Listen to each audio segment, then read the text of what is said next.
YouTube link open ಮಾಡಿ.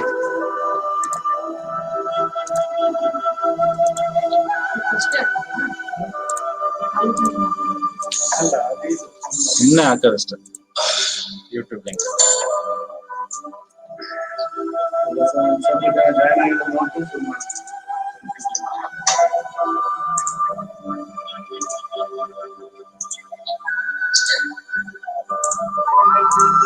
Live stream ಬರ್ತಿರುತ್ತೆ ಬಿಡು, 10 seconds delay ಅಲ್ಲ, ತಲೆ ಬಿಸ್ಬೇಕು.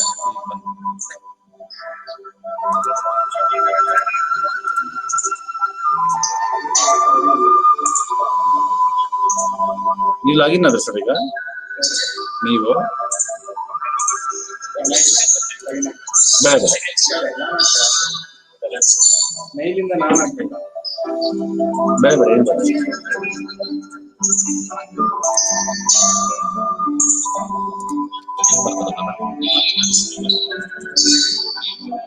ಎಲ್ಲ ಹಾಂ ಸರ್, ಹೌದು.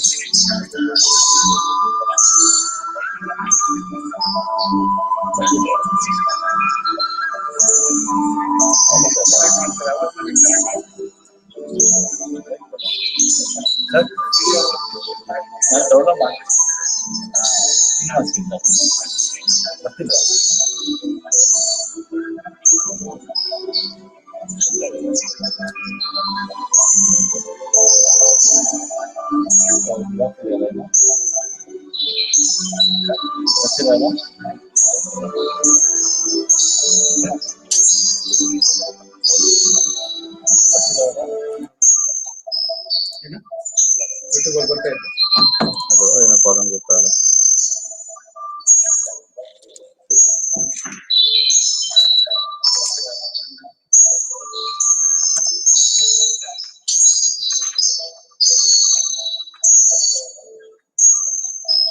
ಮ್ಯೂಟ್ ಮಾಡಿ.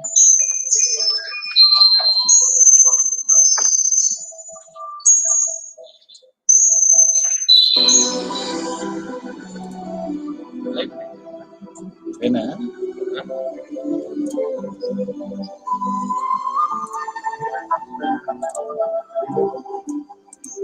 ಬಂದ ಕಟ್ ಕಟ್ ಆಗ್ತಿದೆ ಅಲ್ಲ, ಅದೇ ಅದೇ ಚೇಂಜ್ ಮಾಡ್ತೀನಿ ಸರ್.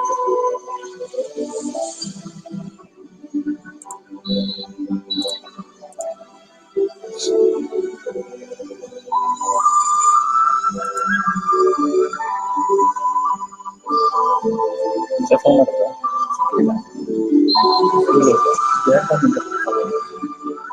10 ಗಂಟೆಲ್ಲ ಆಗಿ ಸರ್.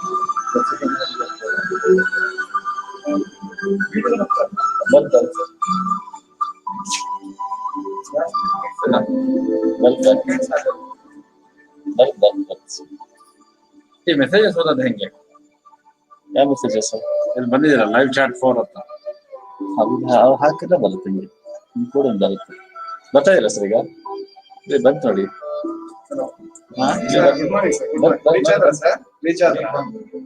ಹೌದಾ ಸರ್? ಓಕೆ, ಒಂದು 10 ಮಿನಿಟ್ಸ್ಗೆ ಇನ್ನೊಂದು 10 ಮಿನಿಟ್ಸ್ ಲಾಗಿನ್ ಆಗಿ ಸರ್. ಒಂದು 10 ಗಂಟೆಗೆ ಆಗ್ತೀವಿ ಸರ್. ಎಕ್ಸಾಕ್ಟ್ ಎಲ್ಲೋ ನೀವು ಜಿಟರ್ ಆಗ್ತಿರಲ್ಲ, ಕಂಟಿನ್ಯೂಸ್ ಬರ್ತಾರೆ ಅಲ್ವಾ? ಇಲ್ಲ ಸರ್, ಸ್ಟಾರ್ಟಿಂಗ್ ನಮ್ದು ಡೈರೆಕ್ಟ್ಲಿ ನಮ್ದು ವೆಲ್ಕಮ್ ಸರ್. ನಂದು ವೆಲ್ಕಮ್ ಆದ್ಮೇಲೆ ನಿಮ್ದೆ ಸರ್, ನಿಮ್ಮನ್ನೇ ಇನ್ವೈಟ್ ಮಾಡ್ತೀನಿ. ಆಮೇಲೆ ಯಾರು ಮೆಸೇಜ್ ಹಾಕಿದ್ರೆ ಬರುತ್ತೆ ಕಣ. ಇಲ್ಲಿ 5 ತೋರಿಸ್ತಾ ಇದೆಯಲ್ಲ, ಲಾಗಿನ್ ಆಗಿದ್ರೆ 5 ಜನ ಅಷ್ಟೇ. ಥ್ಯಾಂಕ್ಸ್. ಹೌದು ಸರ್,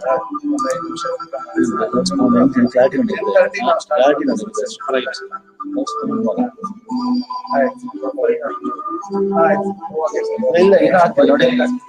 ವೈಫೈ ಟೆಸ್ಟ್ 10 ಕೇಸ್ ಬರ್ತದೆ, ರಿಯಲ್ ಟೈಮ್ ಆಗಿ ಬರ್ತದೆ ಸರ್. ಒಳ್ಳೆ ಟಿಫರ್ ಆಗ್ತದೆ. 87 ಹಾಕಿದ್ದೀನಿ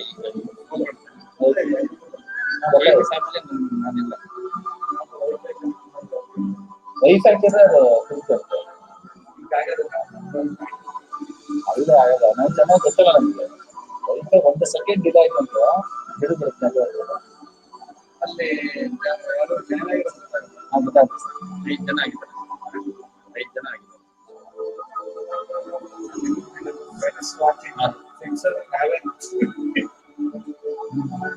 ಬರ್ತಾ ಇರ್ತಾರೆ 10:30 ಬರ್ತಾರೆ. Sir good morning sir. ಅದೇ ಸರ್ ಇನ್ನೊಂದು ಜಾಯ್ನ್ ಆಗಿದ್ದೀರಾ ಸರ್? ಅದೇ ಸರ್ ಸುಮ್ಮನೆ ಇದು ವಿಡಿಯೋ ಹಾಕಿದೀವಿ, ಇನ್ನೊಂದು 5 ನಿಮಿಷ ಬಿಟ್ಟು ಜಾಯ್ನ್ ಆಗಿ ಸರ್. ಕರೆಕ್ಟ್ ಆಗಿ 10ಗೆ ಜಾಯ್ನ್ ಆಗ್ತೀನಿ ಅಂದ್ರು.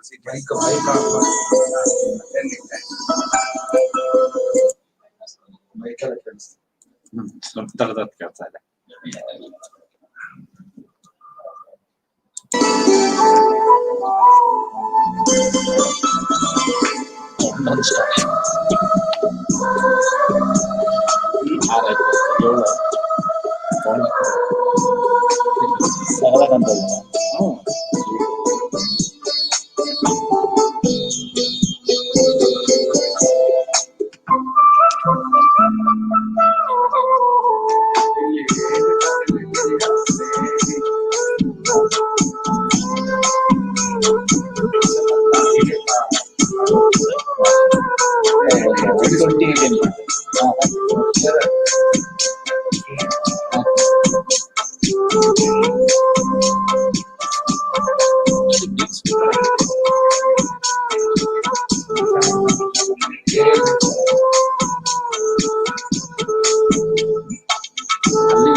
ಕಂಟಿನ್ಯೂಟಿ ಇದ್ದಾರೆ ಸರ್, ಎಲ್ಲೋ ನಿಮ್ ಫಾಲೋಯಿಂಗ್ ಬರೋಲ್ಲ.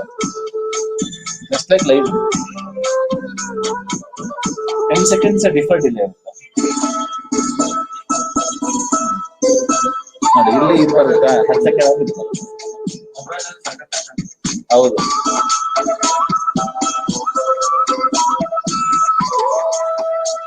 ನಾವು ಇಲ್ಲಿ ಹಾಕಿದ್ವಿ ಆ ಟೈಮ್ ಸೆಕೆಂಡ್ ಆಗುತ್ತೆ.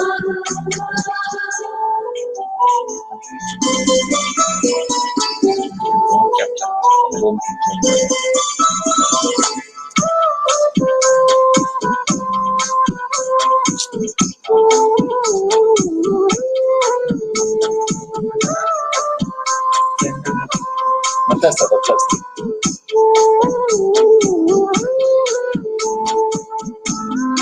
ಸ್ಟಾರ್ಟಿಂಗ್ ಹೇಗಿದೆ ಸರ್?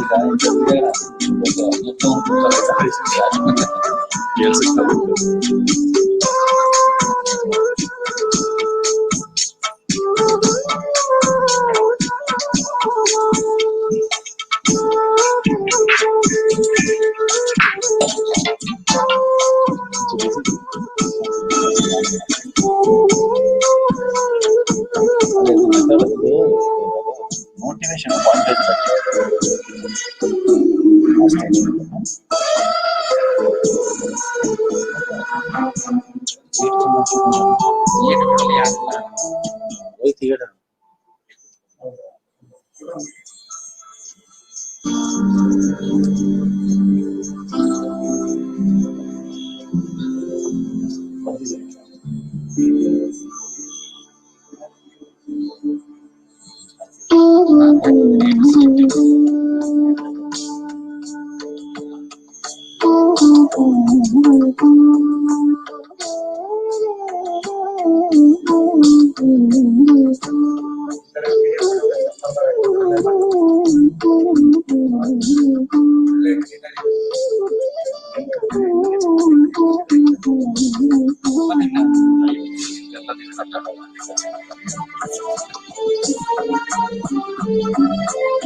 ಹಾಗೆ sir.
Share screen. Close the paper.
ಬರ್ತಾರೆ ಸರ್ ಜಯ ಸರ್ ಆದ್ರೆ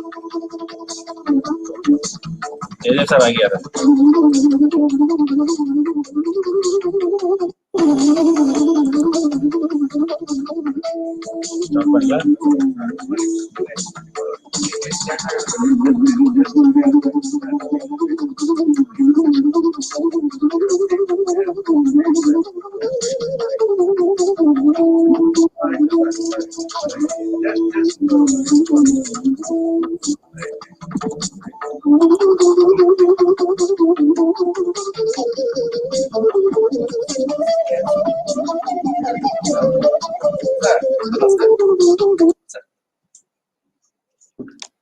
ಆಡ್ ಮಾಡಿ ಸರ್. ಅಲ್ಲಿ ಲಿಂಕ್ ಕೊಟ್ಟಿದೆ ಸರ್, ವಾಟ್ಸ್ಆಪ್ ಅಲ್ಲಿ ಲಿಂಕ್ ಇದೆ ನೋಡಿ ಸರ್. ಹಾ ಇಲ್ಲ ಇಲ್ಲ ಕಾಣಿಸ್ತಿಲ್ಲ ನಂಗೆ. ಎಲ್ಲ ಮಾತಾಡ್ತೀನಿ ಸರ್. ಅಶೋಕ ಬರ್ತಿಲ್ಲ ಇಲ್ಲ ನನಗೆ. ಲಿಂಕ್ ಕ್ಲಿಕ್ ಮಾಡ್ಬಿಟ್ಟು ಎಂಟರ್ ಸ್ಟುಡಿಯೋ ಕೊಡು. ಇಲ್ಲಿ ಬರ್ತಿಲ್ಲ. ಈ ತಡಿ ಈಗಿನ ಸಲ ಮೇಲೆ ಮಾಡ್ಬಿಡ್ಲಾ ಸರ್ಗೆ ರಿಜಿಸ್ಟರ್ ಡೌನ್ ದ ಸೆಕೆಂಡ್. ತಡಿ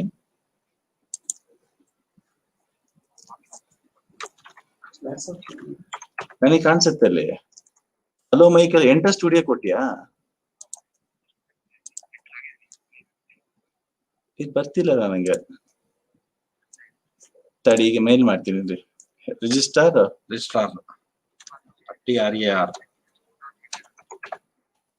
REGA ನಿಂದಾನೆ ಕೇಳು.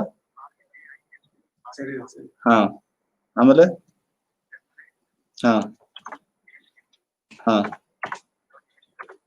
.edu ಹಾ .in ಕಳ್ಸಿ ನೋಡಿ ಈಗ.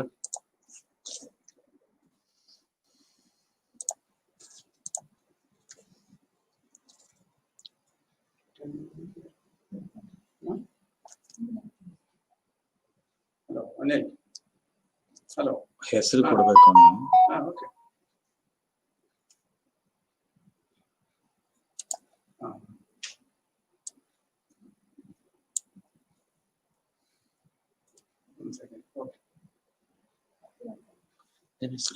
ಬಂದ್ರು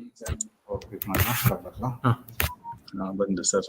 ಸರ್ ಜಯದತ್ ಇಬ್ರು ಬಂದ್ರು ಸರ್. ಅಲ್ಲ ಇವ್ರು ಕಂಪ್ಯೂಟರ್ ಮುಂದೆ ಮಾತಾಡ್ತಿರೋದೆಲ್ಲ ನಮ್ಗೆ ಕೇಳಿಸ್ತಾ ಇದೆ. ಅದು ಆಫ್ ಮಾಡ್ಬೇಡಿ.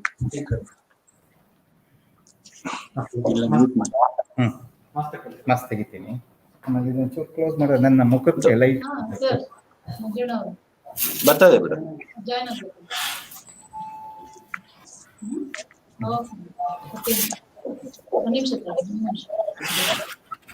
ಕೂತ್ಕೊಂಡಿರ್ತೀನಿ. ನಮಸ್ತೆ ಸರ್, ಟ್ರೈ ಮಾಡಿದ್ದೆ.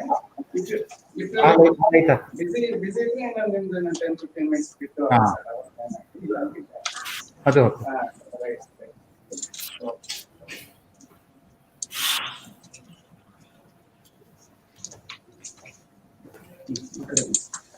ಜಾಯಿನ್ ಆಗ್ತಾರಂತೆ ಸರ್ ಜಾಯಿನ್ ಆಗ್ತಾರಂತೆ ಸರ್ ಈಗ ಬರ್ತದೆ ಅಲ್ಲ ಇದು ಮ್ಯೂಟ್ ಆಗಿದೆಯಾ ಇಲ್ಲ ಸರ್ ಮ್ಯೂಟ್ ಆಗಿದೆ okay video okay right okay can you hear ಆಯ್ತು sir yes sir yeah clear ಇದೆಯಲ್ಲ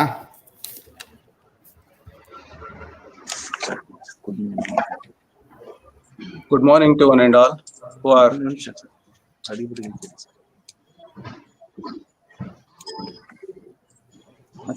ಕೇಳಿ ಸರ್ ಮಾತಾಡಿ ಸರ್ ಕೇಳಿಸ್ತದೆ sir good morning to one and all. Is it audible? Yes good morning Thank you, sir. Good morning to one and all who are all virtually connected to this FDP program on advances in the synthesis of nanomaterials and their applications in the field of science and engineering. Seeking the divine blessings of Parama Pujya Padma Bhushana Shri Dr. Balagangadharnath Swamiji, I submit my sincere pranamas to His Holiness Jagadguru Shri Dr. Nirmalanandanath Swamiji, Pontiff of Adichunchanagiri Mutt, and Shri Gunanatha Swamiji of Sringeri Shakamat. Respected guests, speakers, participants, and my dear colleagues. Nanoscience and technology, perhaps the most hyped and talked about subjects in the recent times. Nanotechnology infuse scientific branches of chemistry, biology, physics with almost all branches of engineering. Hence it is called interdisciplinary subjects. Opens new era of applications. The fundamental of nanotechnology lies in the fact that properties of material changes dramatically when the size reduced to the nanometer scale. Some of the properties like electrical, mechanical, thermal, optical properties are determined by the way molecules and atoms assemble on the nanoscale into larger structures. Nanotechnology and nanomaterials find applications in almost all the fields. Just to mention few, in electronics, carbon nanotubes are replacing silicon as a material for making smaller, faster, and more efficient microchips. Properties of graphene make it an ideal for the development of flexible touch screens. In energy sectors, new semiconductor materials developed based on the nano technology makes it possible to manufacture solar panels that double the amount of sunlight converted into electricity. Also, nanomaterials brought drastic changes in fuel cells and batteries. In biomedicine, some properties of nanomaterials make them ideal for early diagnosis of treatment of neurodegenerative diseases, that is cancer. They are also able to attack cancer cells selectively without harming the healthy cells. In the field of environmental pollution control, air purification with ions, wastewater purification with nano bubbles or nanofiltration systems for heavy metals are some of its environmentally friendly applications. In agriculture, nanoparticles of definite concentrations could be successfully used for the control of various plant diseases caused by several phytopathogens. Due to their enormous surface area, nanomaterials finds applications as versatile catalysts in many chemical reactions. Nanocatalysts are also available to make chemical reactions more efficient and less polluting. Nanobiosensors could be used to detect the presence of pathogens in the food. Nanotechnology makes it possible to develop smart fabrics that don't stain or wrinkle. Also, nanomaterials find applications in a wide variety of consumer goods, which are stronger, lighter, and more durable, like sports equipment, helmets, in ceramics, paint, and so on. It is to just mention few the applications of nanomaterials in every field of science and engineering. Keeping in mind the importance of nanomaterials in science and engineering, we have organized this 5-day FDP program The prime objective behind this is to assemble the like minded intellectuals and professionals to share their research experience, ideas, thoughts, and views related to the topic, and also to know about the recent developments in the field of nanotechnology. Indeed, it's a pleasure and great honor to me to welcome the distinguished guests, speakers of the program, and participants from across state and out of the state who are virtually joined for the inaugural session of this FDP program. I feel honored to welcome Dr. N.S. Ramagowda, CEO of Adichunchanagiri Shikshana Trust. He is kind enough to accept our invitation to be one of the guests for this program. Due to his official assignments, he will join us shortly. On behalf of AIT, I extend a very warm welcome to Dr. N.S. Ramagowda, sir. I am extremely happy to welcome Dr. C.K. Subraya, Registrar, Adichunchanagiri University, Director of AIT, and former Principal of AIT. Your able guidance has always encouraged us to conduct this type of program, sir. Your presence is a great pleasure for all of us. On behalf of AIT and on my personal behalf, I extend a very warm welcome to you, sir. I Thank you. extend my heartfelt welcome to our beloved principal, Dr. C.T. Jaydeva, for this program. This event would have been impossible without the support of you, sir. I am thankful to you for your kind support, suggestions, and guidance given to us time to time. On behalf of Department of Chemistry and on my personal behalf, I extend a very warm welcome to you, sir. On behalf of my institution, I extend a warm welcome to all the participants from various parts of the state and out of state who have made it to this virtual program.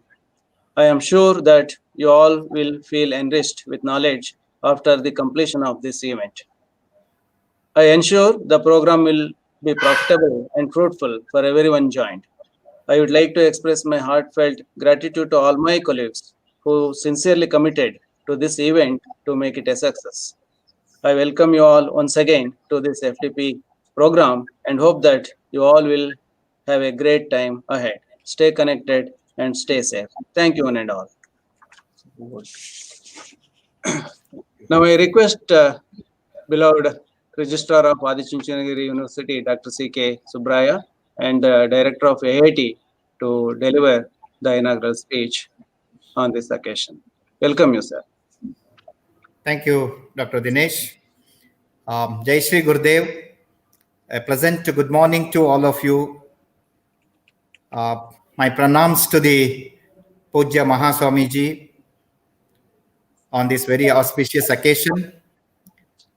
Let me take this opportunity to appreciate and congratulate the Department of Chemistry headed by Dr. N.D. Dinesh and his team for having organized this 1 week online faculty development program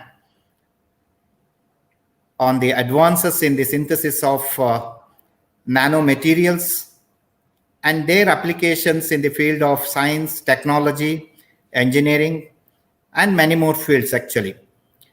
I also take this opportunity to appreciate the initiation and the support given by Dr. C.T. Jaydev, the principal of Adichunchanagiri Institute of Technology, for making it to happen.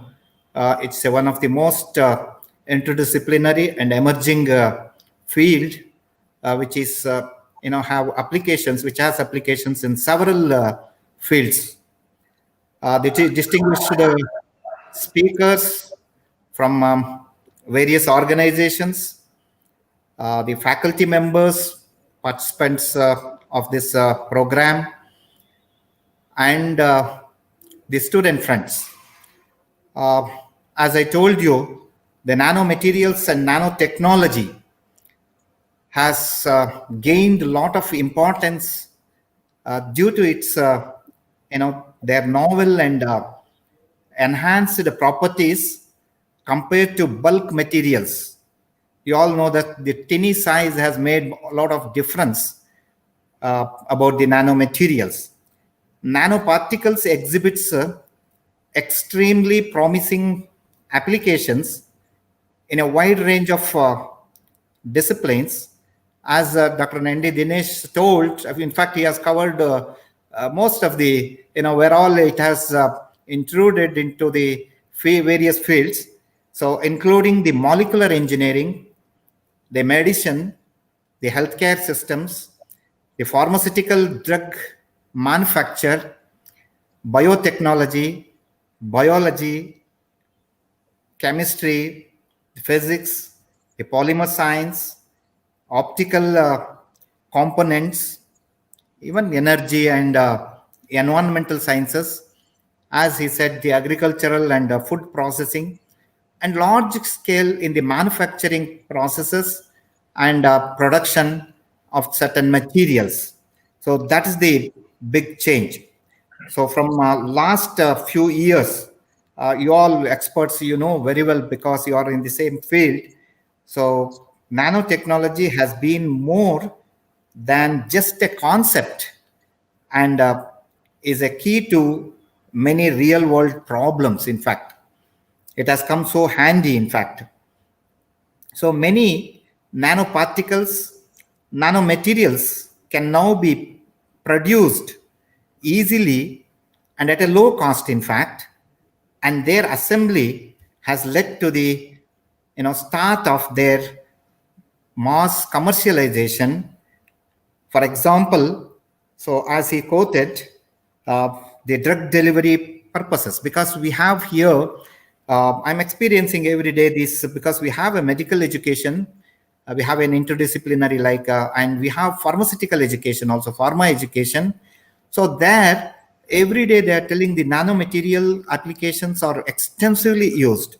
So that's what, in the case of drug delivery purposes, for packaging purposes, and for that in the textile industry, the clothing purposes, maybe in the paint industry, the paint and its various other applications, and for communication and electronic devices, especially nanoelectronics has made a lot of applications to the real world. So that's what the present generation, definitely combining of several these nano systems, communicating with each other and functioning much like cells. As he said, the cancer cells and tissues, that has been nanomaterials and nanotechnology, nanoscience has been effectively used there to reduce the affected cancer cells also. The challenges are immense, actually. Of course, there is a lot of scope also. So too are the opportunities and potential impact also. To meet future needs, interdisciplinary approaches are very much needed, what I feel. So we all narrow down, for example, if you think of the mechanical engineering or in the civil engineering, the construction, maybe the material production or manufacturing, maybe in the mechanical engineering, in the construction industry itself, a lot of usage and applications are there in the nanomaterials, in fact. So therefore, this kind of approaches are needed, and the combined expertise of all these, like chemists, the chemical engineers, the physicists, and biologists are needed, and they should sit together and share their whatever the expertise is there, and they should relate one each other so that the new happenings, the innovations will happen. So innovation is something, many times I used to tell, think out of the box. So that a positive thing will happen. So innovations are continued to happen in future also, because all these years, a lot of innovations have happened, and in future also it will definitely, it is a never ending process, what I mean. So, and these people should sit together and work out, and a lot of research and interrelated findings are going on. So that is what the order of the day, what I feel. So it is an exciting to know more about nanomaterials and nanotechnology, and I'm sure that these those who are all participating in this FDP program. See, faculty development program is an important aspect. Those who are participating in this, you are really lucky because you are really updating the present trend, what is really required. The days have gone, I have studied something, and same thing I can apply throughout my lifetime. So those days have gone. You know that the changes are happening very fast, and changes are, uh, good for the people as well as for the society also. So the faculty should be empowered always, and they should provide an opportunity to update their knowledge, to keep pace with the changing scenario, what is happening in and around the world in terms of science, technology, maybe many things. You know that the robotics robot technology is coming in a big way, so that it replaces many of the human interventions and other things. So in that context, so teacher must be empowered always, and the faculty development program is an important aspect. So I'm very happy that the principal and the HOD and all his team have thought of this kind of this. They should not be confined to a one department or a one section, so that these kind of interdisciplinary so should be arranged, so that some at least young teachers can get into this. And what is that, if you get into these kinds of field, you will come to know that there is nothing, of course, very special. So it's all usual thing. You have to study something, understand and analyze, and put it in a realistic world. So that's important. The chemical, physical and biological phenomena associated with the particle with the smallest diameter.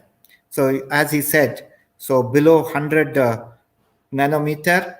In fact, people are telling, so it is, our hair, 10,000 lesser than that, whatever diameter is their hair diameter. You just see, we cannot see sometimes our own, this hair, this one. So such a type of material could able to produce. What is speciality is its teeny size, and so that the bulk materials can be replaced, because you know that how computer has evolved over the years. 1930s and 1940s, IBM has developed a computer, so which was required an enormous space, a building, huge space was required. And you know that the various components, input in it, and output in it, and the central processing in it, all put together. So it used to be housed, big hall was required. And what is happening today in a tips of the pen, so that you can see that the entire the computer chip can be put there, and you can see that that is the miniature size today happening at every material. It's not only confined to computer, electronics, all fields of engineering, especially the engineering teachers can play a vital role, because they know both the aspects. Once how the material behaves, what are all the advancement in the materials, all those these people know very well, because their engineering and technology is like that way. So in that context, as it is a fast growing field and most advanced one, and an emerging trend all over the world, I want many of the youngsters should get into this, and especially in the healthcare system, as I'm seeing day to day here what is going on. So that so these are all made of nano materials, they are telling. So, and nanoscience. In fact, Adi Chunchandgiri University, it's just 2.5 years old. We have started now the MSc in nanoscience. If there are people are interested, the admissions are still open. And MTech in nanotechnology also we have started now this year. So you can, of course, this is the forum, you can inform others also, so that they can benefit with those qualifications. So we have established the state of the art laboratory and for the nanomaterials also. So you people can visit whenever, if you visit to Adi Chunchandgiri University, with the blessings of Puja Mahaswamiji, Shri Dr. Nirmalanandanatha Mahaswamiji, who is helping us, guiding us in all our day-to-day endeavors. So therefore, the nanotechnology has changed our lifestyle, our vision, our expectations, and our ability to control the most of the materials. So that is what great. So what I feel. So as it is an online this one, I'll not take much time so that the experts are there. I think some of the experts from Rani Chennamma University. So Jayappa Manjanna, Dr. Jayappa Manjanna is there. I think Dr. Muralidhar from Jyoti Institute of Technology is there, and many more are there. I think they are all very, very much resourceful to all of us. We all make use of this opportunity.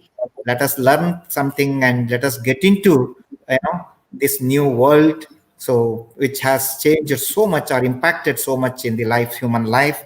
So I wish all the best for this faculty development program, and I'm sure that this 1 week deliberations, whatever is there, be serious in attending all these, and get some ideas, and enrich your knowledge, and your information domain.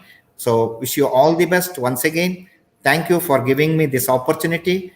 Thank you, one and all. Okay. You can. Thank you, sir. Yep. Thank you, sir, for your very informative speech. Your encouraging words gives us motivation for all of us. On behalf of AIT and Department of Chemistry, I express my heartfelt thanks for you for joining this inaugural session of this program. Thank you, sir.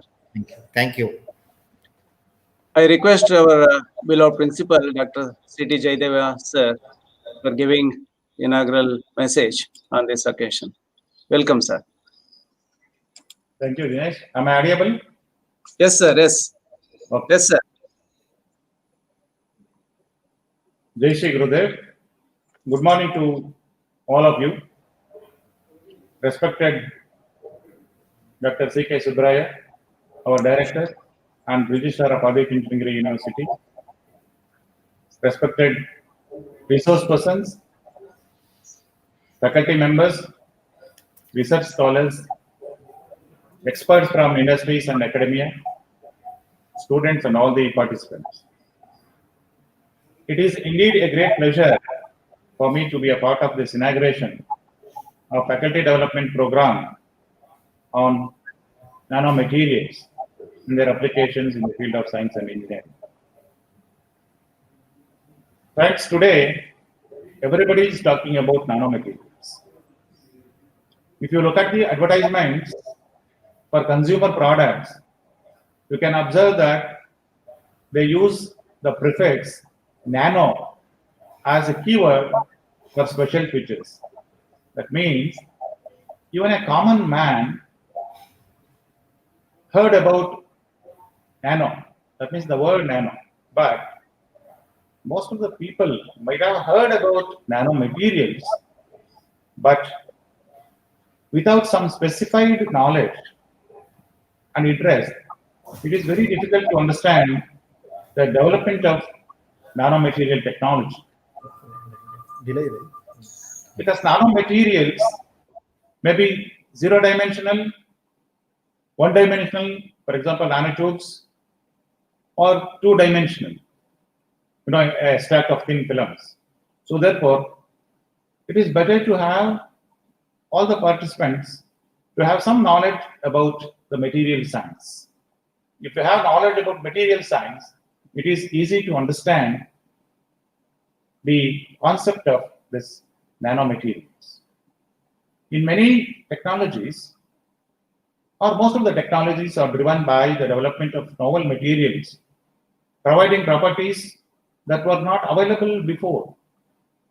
The use of polymers and silicon-based semiconductor technologies are the best examples of how the availability of certain materials revolutionized the existing technologies and products, giving rise to completely new technologies and having an enormous impact on our daily life. During the past 3 decades, the field of nanomaterials experienced a tremendous rise from the early beginning to modern day technologies, and still new ideas and breakthroughs keep opening new perspectives for future technologies, as our director suggested. Example, from cars to aircraft, from semiconductors and electronics to novel displays, or from energy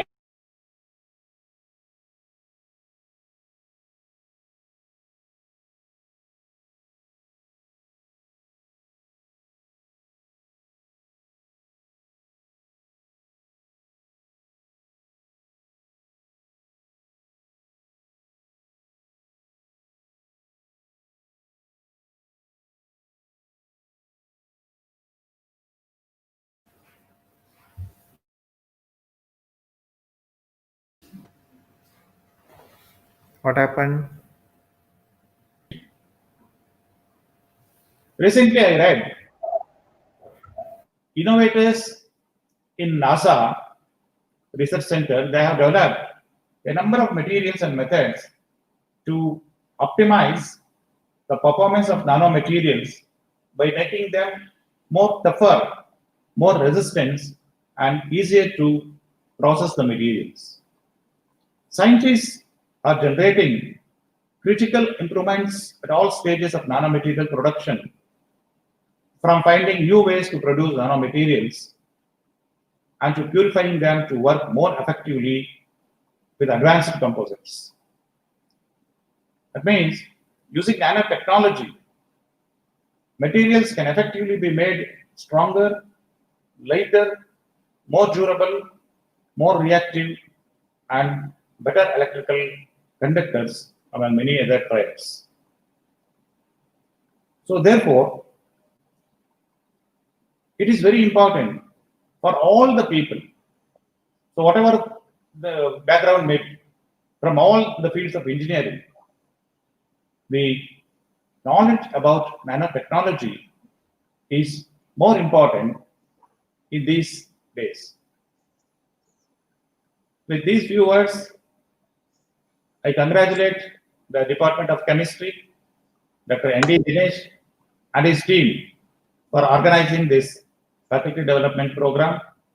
I am sure this FDP will enhance the knowledge on recent advancement and applications of all the nanomaterials in the field of science and technology.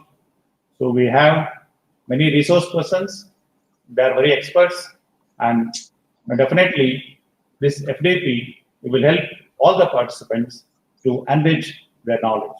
With these few words, I once again thank you and I wish you best of luck. Thank you.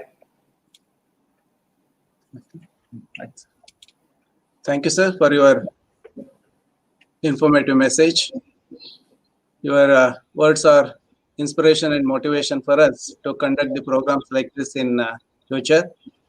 I express my profound gratitude to you for joining this inaugural session of the FTP program. Thank you very much, sir.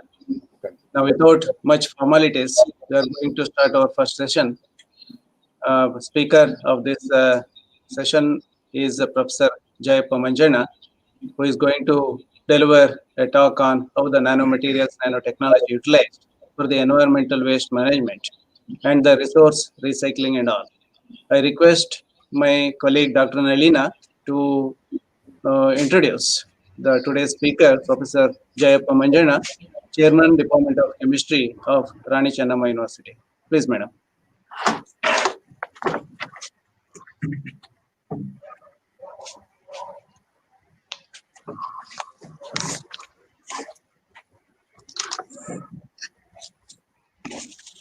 Jai Shri Gurudev.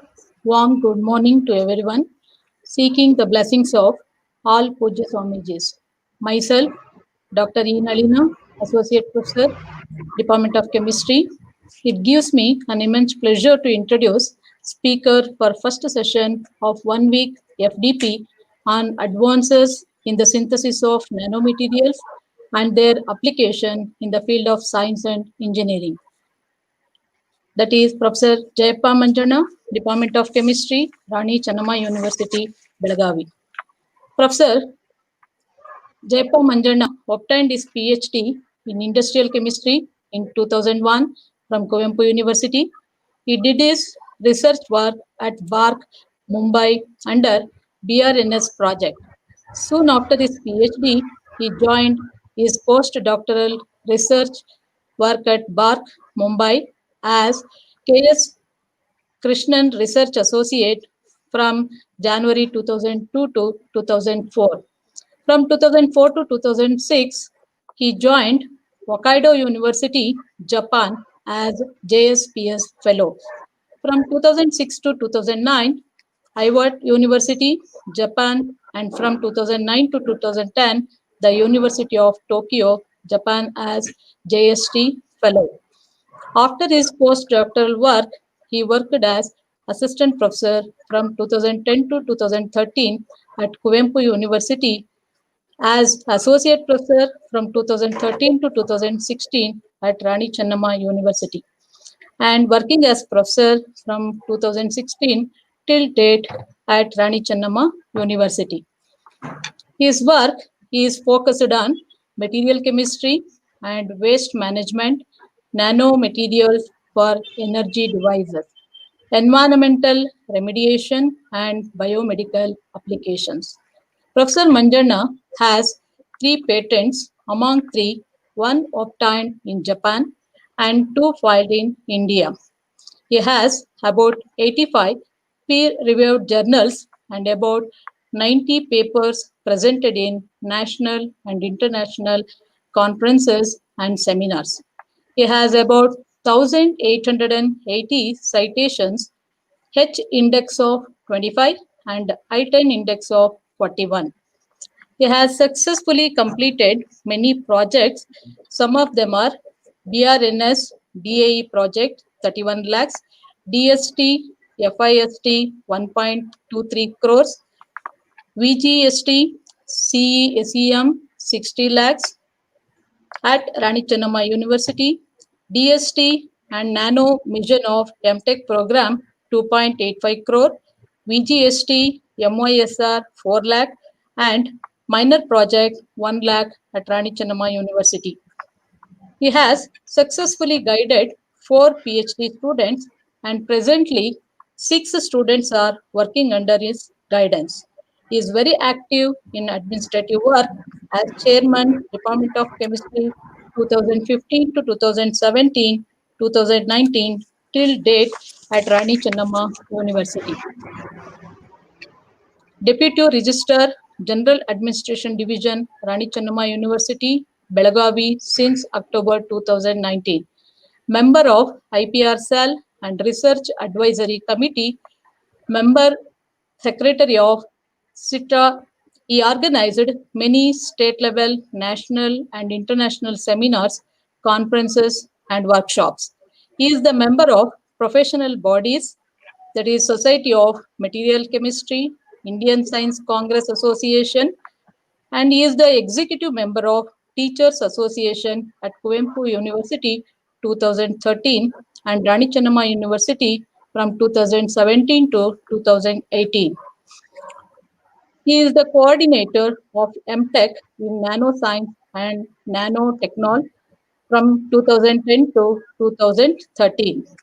He has worked in many academic bodies, BOS chairman of PG in chemistry and chairman doctoral committee, BOS chairman of UG in chemistry, zoology, microbiology, biotechnology at Rani Chennamma University, BOS member at Rani Chennamma University, University of Mysore, Kuvempu University, VTU. BOE chairman at the Department of Chemistry, Rani Chennamma University, Davangere University. He is an active reviewer for several international journals, evaluated research proposals, and PhD theses more than 20. We are fortunate enough to have such an eminent person for today's session. Thank you, sir, for joining us. Sir will talk about applications of nanotechnology in resources, recycling, and environmental waste management. Now, I request you, sir, to continue the session. Over to you, sir. Thank you, sir. Inalina, for a very nice introduction. Thank you. Yeah. So let me first thank your organization. Shri ಪರಮ ಪೂಜ್ಯ ಜಗದ್ಗುರು ಪದ್ಮಭೂಷಣ ಶ್ರೀ ಶ್ರೀ ಶ್ರೀ ಬಾಲಗಂಗಾಧರನಾಥ ಮಹಾಸ್ವಾಮೀಜಿಗಳ ಸನ್ನಿಧಿಯಲ್ಲಿ whatever that FTP program being organized, and Shri Shri Shri Nirmalanandanatha ಮಹಾಸ್ವಾಮೀಜಿಗಳು, Shri Adichunchanagiri Mahasamsthana Math, similarly that our Dr. N.S. Ramegowda, who just now spoke about the and who is the CEO and advisor to this Adichunchanagiri Shikshana Trust, and also Dr. C.K. Subraya, Director, AIT, Dr. C.T. Jaydev, Principal, and also the invitee, the organizers, Professor N.D. Dinesh, Dr. E. Nalina, Dr. C.R. Gyanendra, and Coordinator Syed Nijamuddin. All that I thank one and all for inviting me to deliver a talk on these nanomaterials and their applications, especially for resource recycling and waste management. I shall continue, and I am very pleased to to be associated with this particular FDP program. And it's nice that you organized such a 1 week program, and you identified some the speakers who will be highlighting on this particular nanomaterial related issues. And I think this introduction about this nanomaterials, I think started with the Dr. Dinesh, and also our Subraya and this director, who have spoken very nicely about the importance of nanomaterials and their wide applications, not only limited to one particular field, how interdisciplinary it is and all. Okay, that was very nice overview for this particular talk. So let me just start with my presentations. So mostly, as chosen by me for about the topic, I will be focusing on this resources recycling, especially to be specific. So I will be telling about our own research work related to kind of this lithium battery waste management. That is the extraction of some valuable metal like lithium and cobalt from these spent lithium batteries. And of course, we also treat several other e-waste and all that. And also, I am also very much interested in talking about this nuclear waste management, because I spent sufficient time on this particular issue, nuclear waste management. And later, I will be focusing some the conventional waste treatment using certain nanomaterials. So most of the time you see that some nanomaterials are used, but of course my research is not only limited to nanomaterials. Of course, nanomaterials show some better efficiencies and all in their applications. I think I can straight away get into sharing my slide. I think it is then I can go ahead with that. Just a minute. Yeah, application window. Yeah.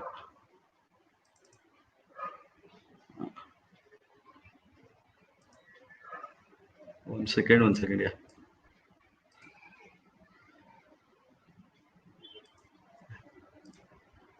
Yeah, I think sir, is it visible to all? No, sir. One second. One second, sir. Now I have shared it. Now, Yeah. yeah, clear, sir. Yes, Clear. sir. Go ahead, sir. Yes, sir. Yeah. Thank you, and all. So, also I thank all the participants. I could not see the list of participants. Anyway, I will be seeing it later. So, well, it's a very nice program that this AIT has organized. And let me tell, Dr. Nalina is my classmate, MSc. So I thank her a lot because she has taken active part, active part in this, in organizing this particular FTP program. Well, this resource recycling and application, I think before I get into my actual the business of talking about this waste management, so let me just talk about a little bit about these nanomaterials. I will be spending in a few minutes just glancing about these materials and all that. So as I already been highlighted, these materials, they show some very nice properties, especially these nanomaterials. When you make them very in smaller in size, you have huge surface area and lot of this kind of a surface bound atoms. Surface bound atoms means they have a kind of a defects, more of defects. So most of this engineering and all these fields, you study about this the defects and the importance of defects and all that. Rather, these defects make these nanomaterials very useful. They know you can talk about, say, the optical properties, the magnetic properties, the mechanical properties, whatever. So these materials, because these surface bound atoms, they are very active, and they will not be sitting at one place, and they will be revolving, and they are kind of a broken bonds. Broken bond means you have a kind of a spin up and spin down kind of these unpaired electrons or uncompensated spin structures. So accordingly, you get a lot of electronic properties. You can make some magnetic materials. So such are, for example, you take some kind of a zinc oxide, say is a bulk nanomaterial zinc 2 plus is a D10 system. You don't have unpaired electrons. The moment you make a nanomaterials, it becomes a ferromagnetic. The reason is, you have a unpaired electrons. So the so-called diamagnetic material becomes a, what is a ferromagnetic materials. That's how these are very important to study like this. So you have a various properties you can study, and this is a very fundamental slides, few slides, because some of the participants, I would like to just warm up about this nanomaterials. Of course, you are going to talk. I mean, in this whole week, I think some 5-6 lectures, you are going to see only these nanomaterial related things. But to start with, to warm you up, just about what are these nanomaterials and all this, you must have seen. This is the usual slide people show who talk about these nanomaterials. So especially preparing these nanomaterials at say less than about 100 nanometer size. That is some just kind of a working definition. But these days the nanomaterials have gone, material size has gone further down. So talking about a few nanometers, maybe about 10 nanometer, 15, 20, something like that. Even quantum dots. Okay, so and also kind of there is no interaction between such individual particles. So likewise, so these materials show a very interesting properties, and some comparisons have been made here. You can see that, and especially the same bulk material you take and make it a smaller in size. So you are going to improve their the properties. As I said, the surface bound properties especially. So that's how this nanoscale and the nanomaterials what we talk about these days. We talk especially this carbon based nanomaterials.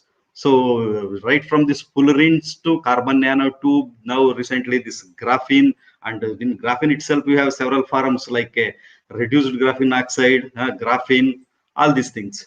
Okay, so therefore this is a very important, and these materials can be used not just in say chemistry, physics, or mechanical engineering, electronic, whatnot, in all medical, everything. In fact, I have supervised several such projects, so wherein involving a lot of engineering students.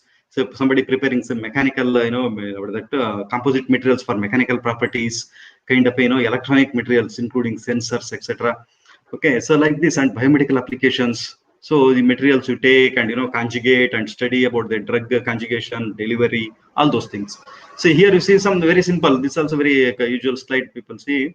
I show this kind of things like as you increase this particle size, see different particles showing some different optical property. Here you see that the different color itself, that's an optical property. As you increase the particle size, you are going from say what that red to this violet color. So that is an optical property. How this it changes. For example, say cadmium selenide, say quantum dots you take 2 nanometer to 8 nanometer. You see 2 nanometer is absorbing somewhere, say 2 nanometer is about close to say 17 angstrom or 20 angstrom. It is absorbing around 400 nanometer, and as you increase the size, you see that it is towards a red shift. So that's how you can think of optical properties. Likewise, electronic, whatnot. I will come to that. Main intention is to tell what is nanomaterials. The definition I want to tell. Of course, everybody knows that it's less than 100 nanometer. Something more I will add for that. So I will just telling about this. The main this thing. See, in the bulk materials, you see it is a continuous band structure and the band energy. Whereas if you reduce the particle size, you are going to have a discrete band energy, and further, if you reduce further this particle size, you are going to have further discrete energy levels. Further discrete energy levels. Actually, these energy levels I can talk what is this exactly energy levels and all that, because most of the participants could be from all these engineering and science background. You all studied about something called atomic orbitals, overlapping of the atomic orbitals, forming a kind of a band structure, say 1s band, 2s band, something like that. So when you have a nanomaterials, say few atoms are there. See what is the particle size. See nanomaterials are nanoparticles. So what are these particles? Particles is a kind of a cluster of few atoms or molecules, right? So few. So when I'm using a few, so therefore the participating atomic orbitals or their molecular orbitals will be, the density will be less. Accordingly, you are going to have a discrete energy levels. In fact, this is the main reason for all this, that different property that you observe with these nanomaterials. That's how you get a kind of bulk materials, that is three-dimensional materials, two-dimensional materials like a very ultra thin films, including your graphene or say all those metal oxide films or metal films, all that, and quantum dots. Sorry, quantum dot is a zero-dimensional. Here is a one-dimensional material like a nanotubes. So nanotube, not only your carbon nanotubes, you can prepare varieties of materials in the form of tubes depending on the way you synthesize materials. And of course you have finally the zero dimensional. Zero dimensional is actually one dimensional, two dimensional, zero dimensional. It's all related to this, the movement of the electrons. See, now here it is confined, it doesn't move for, long. The electrons doesn't move in along x or y or z direction. So whereas in the one dimensional, so electrons, the maximum moment of electron is confined to one particular direction, say maybe x direction, y direction, whatever.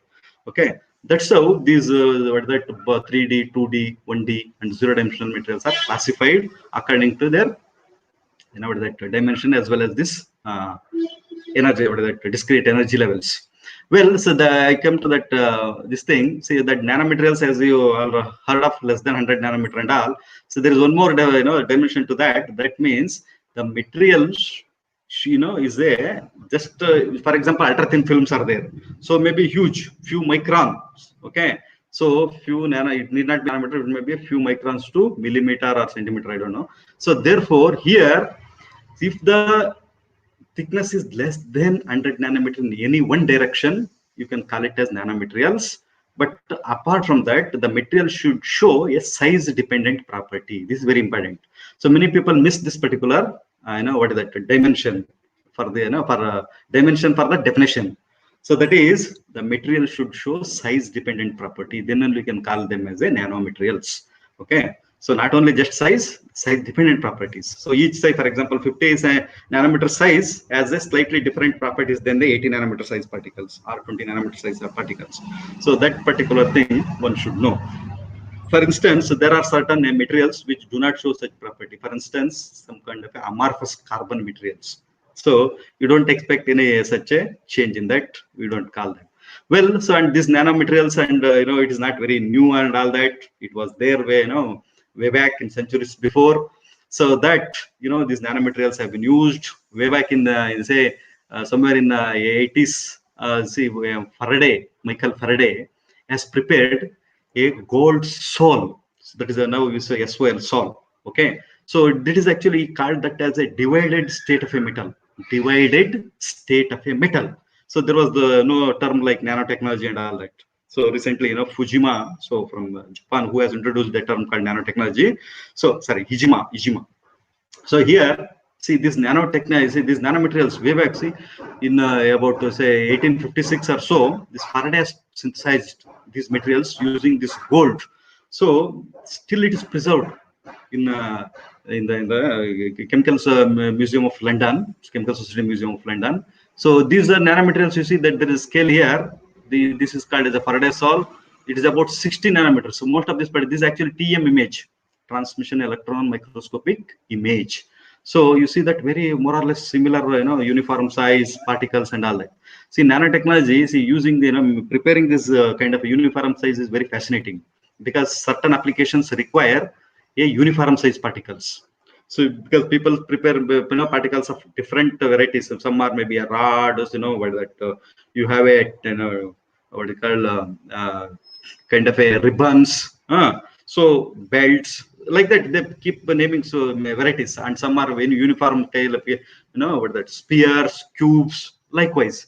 So because there are certain applications, for example, say uniform spheres, especially if you are going to use some kind of a magnetic applications. So they have, there won't be any what that shape dependent anisotropy. So the shape anisotropy will not be there with this kind of uniform spheres.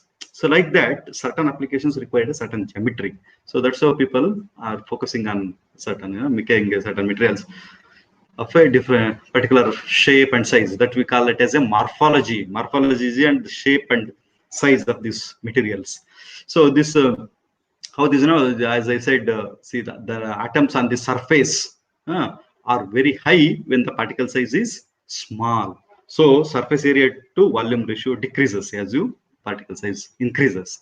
Okay, so like that, these what are that, these nanomaterials, say nanotechnology or nanoscience and technology, it is not limited to chemistry, biology, or material science or something. It is encompassing all these different sides, as rightly told by our director AIT, so that So all these people can come together and can do a very wonders of, what is a kind of a interdisciplinary research work. Somebody can make materials, somebody can do fabrication of certain devices, some can measure the applications of these devices.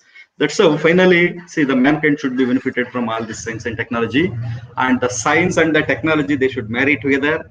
That's how, the science is a kind of universal, see, and technology is a need based. Okay, so with that, when you want to improve the existing technology, again, you need the scientific inputs and how you can improve that, and how you can materials performance. For example, simple water purification these days, see, why drinking water, pure drinking water itself is a big issue. So in fact, a lot of entrepreneurship is possible in the case of water treatment and providing a safe drinking water. So there itself, see how to treat this water, and how to remove this contaminants, maybe an inorganic contaminant, organic contaminants, and finally having what that required minerals, doping, and all those things. That's how it requires not just science, not just technology, it also requires science and technology should go together. And especially when you have to do something called applied work, and the devices bringing into applications. So similarly, you will see, you develop varieties of quantum dots, the semiconducting materials, and then use it in a solar application. Solar application, again, it's a engineering or the technology, but there developing these materials, see, the scientific input is required. How do you improve this quantum efficiency of these materials? So there is that n type and p type. Between that, you introduce some quantum dots to, so that for the electrons going from the, say, valence band to conduction band, how it is possible to provide an intermediate energy state, something like, and goes on, energy sector, like batteries, fuel cells, likewise. And as I was mentioning, you have a varieties of these days, this graphene and carbon based materials. So you have a fullerene. We started with the fullerene, then we came to carbon nanotubes, single vault and multi vault, then we have a graphene. So understanding them and using them in varieties of applications, you see that may be used as membranes, capacitors, sensors, electrodes, these are just a tip of an iceberg. You have a huge, not just this one. So in any application, you see that you can make use. Similarly, the metals and metal oxides are extensively used, right from this photocatalyst, dielectric, magnetic, luminescence, refractors, just listed few. So likewise, you use in the electronic applications like sensors, MEMS, and all these phosphorus material in CFL bulbs. So many fuel cells, like that it goes. Okay, and you see that where this in same carbon nanotubes, how you can use it in the electronic materials, especially for gate materials. Between this source and this sink, you put a gate and you start measuring the IV characteristics and all that. And also even in biological applications, how you can this carbon nanotubes, all this, you can make a conjugation. So endohedral, ectohedral is called. So you can do so lots of what is that this engineering with all this. And this material synthesis, again, it's all again just to glance you that you can do something called bottom up and top down approach. These are all again well known. So here, see, this bottom up is actually, sometimes it is referred as a chemical method in the sense, bottom up. See, in chemistry we take certain salts, metal salts, etc. Then we start putting some kind of some hydroxide or some kind of a reducing agent, and we reduce to zero state of a metal. Or sometimes you make a hydroxide and then decompose and then get a metal oxides or something. So here, see, bottom up is actually from less than nano to nano. So bottom up, bottom is the, you are below this nano, that is about less than 1 nanometer, that is about few angstrom, or say 0.65 nanometer, 0.7 nanometer, something, say ferrospheric salts, etc. See, this is a less than 100, what that 1 nanometer. That means it is less than our working definition of 1 to 100 nanometer for nanomaterials. So now we have these ions less than nano. Now you do all this treatment, making an hydroxide or a metal something, then you bring it to a nano size. That what is the bottom up approach. And the top down approach is, you take a bigger, you may be taking a metals as a ingots, or you may be taking some kind of a graphite, etc. Then graphite itself you evaporate. So you do a what that sorting of this one, and you evaporate that graphite, and the wafers you collect it, and you can make a film or something. Similarly, you can metals, you can evaporate, and when the metal is being evaporated, you can also inject this oxygen, but you can maintain a partial pressure in that vacuum chamber, and you can get a metal oxides. Likewise, so it's a top-down approach. So you are taking a bigger to smaller, or in the bottom of say few ions to you are bringing to a nano size. That's how you do a top-down and bottom-up approach. Apart from that, you have something called hybrid materials, both physical and chemical methods. That means you do a both. So you have to treat this physically, you prepare and then do some kind of a chemical treatment. Okay, so top-down you bring, and then you do chemical treatment and further reduce the size, and something called post-synthetic size selection method. Post-synthetic size selection is you prepare materials by certain method. So you need a particle size of some particular particles of certain size. Then you do size selection. There are varieties of method, right from this ball milling to sieving and all those things, and also centrifugation, ultrafiltration, varieties. So you can select the required size of your materials from material synthesis at certain methods. That's how you do. And also kind of biological methods wherein you make use of biomass, including the microorganisms, or sometimes the plant extract as a reducing agent, etc., to prepare this metal or metal oxide nanoparticles and all that. I think with that, this is about just to warm you up about this nanomaterials and their synthesis or something. All this characterization and all. See, I think sometime back, I think maybe Subraya, Dr. Sika Subraya or something mentioned. See, finally you will see that these are not very very big or something different materials. It is true. Actually, all these materials, have we synthesized any new materials here? Not at all. See, basically, of course, you can prepare some new, say, what that compositions and all that. So most of the time, we have these materials are synthesized, and all the well-known materials. You may be taking any metal oxides. You want to synthesize, say, simple titanium oxide. Titanium oxide is well-known. Titania or Syria, okay, zirconia, or simple, say, copper, iron, gold, platinum, whatever materials you prepare, okay, or for that matter even carbon nanotubes, carbon material. Now you see, you are going to synthesize in a smaller size. So most of these materials are known metals, metal oxides, and all these ceramics, all these things. Therefore, the only, and even for that matter, even the method of synthesis, even there, for example, I just listed few things, salt gel, this, that, and all.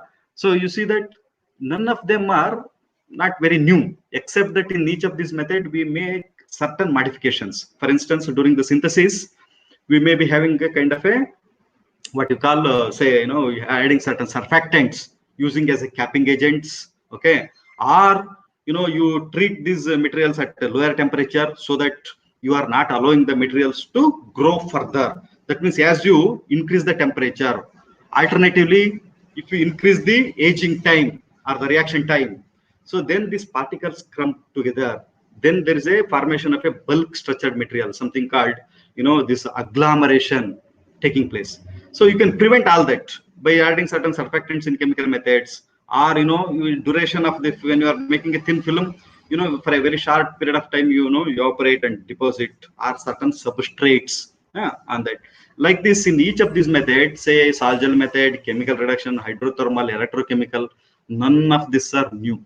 Rather, in each of these, we will be doing a certain modifications or limiting the time, limiting aging time.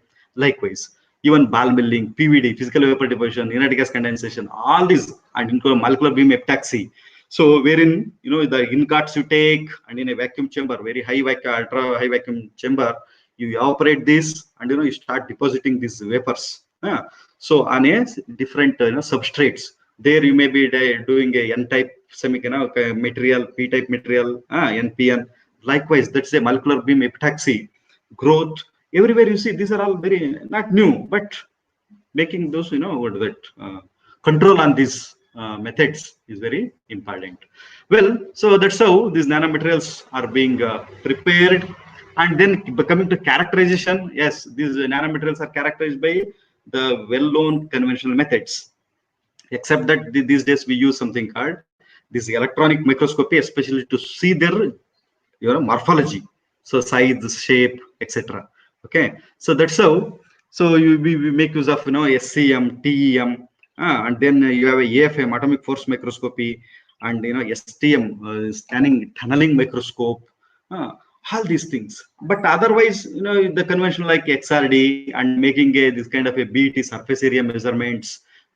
So then we have a what that pore size determinations. Then you have a thermal methods, and then this XPS, X-ray photoelectron method. All these are well known. So these are being used for material characterization for quite long time. Well, uh, Dinesh ji, hello, yeah. Nalina, Dinesh, just in between, just keep talking to me. Otherwise, Okay, I'm sir. not able to see. Yeah. Is everything fine? Hello, fine, sir. Fine, fine. Yes. Okay. Yeah. Clear, sir. Because Clear. I shared the screen, I'm not able to see you people. Sometime it will be like just simply. No, sir, you're just Yes. out Yeah. of- So now I'll get into my this one core content of this, and it's very Sure, interesting sir. also. Sure, It's sure. also very Go ahead. interesting. Yes, sir. Yes. So it is very interesting. See, due to this, yeah. So this solid waste management and recycling technology, it is a very interesting, and it is a need of the hour now, because you see with the in the name of say development and what you say modern culture, modernization, etc., we have accumulated. These are all very conventional story. I don't have to dwell into that. You are all very much aware, all the participants, that we have made lot of we accumulated lot of e-waste so much. So now, see this, actually there is a Japan, there is a word something called mottai nai. I stayed in Japan for 6 years. So you should use these materials as much as possible. It is not that you just go and you should not throw, because it's possible to repair and use something like that. You should keep you should increase their half life, or what say the lifetime of that particular devices. That's how you can really save this environment, and it is that's how it leads to sustainable development or sustainable society and all that. Okay, this is a very general thing, so you all can understand the need for all this. Therefore, now, even after knowing, still we continue to do a lot of pollutions, and including the simple the municipal waste treatment, how we do it. Actually, if you go to the Japan and all any developed country, there is a well what's that well organized way of collecting this waste itself. From the source itself, it is a well separation, segregation is there, where you make use of this recyclable waste is separated, what that burnable waste. Okay, all this recyclable waste. So that's how then you can again this burnable waste, again it's kind of something treated in the form of incineration. Like this, these are well-known thing, but somehow I don't know, there are varieties of reasons, including our we are all responsible for the irregular management of waste in India. Well, so as a scientific community, let us look what how we can contribute in the thing and all that. Okay, that's how science, technology, and innovation for sustainable development is a very important issue. And actually, this is the need of the hour, and it has a lot of importance. Now, you write proposals with this focusing on this. You have a high appreciation for this.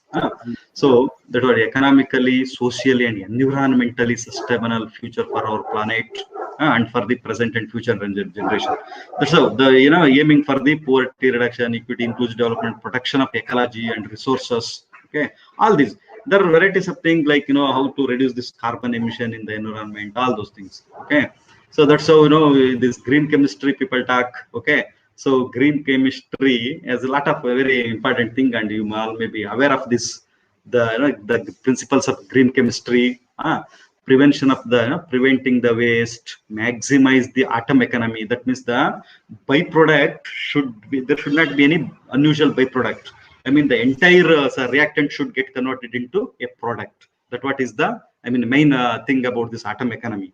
So that means there should not be a scope. I mean, you should design certain reactions in such a way that entire reactants or your precursor should be converted, or if at all anything, that should be a gaseous in nature. There should not be a scope for the separation, purification, and all that. Likewise, they see increasing the energy efficiency, solvent, how to go for kind of environmentally benign solvents. All these things are there.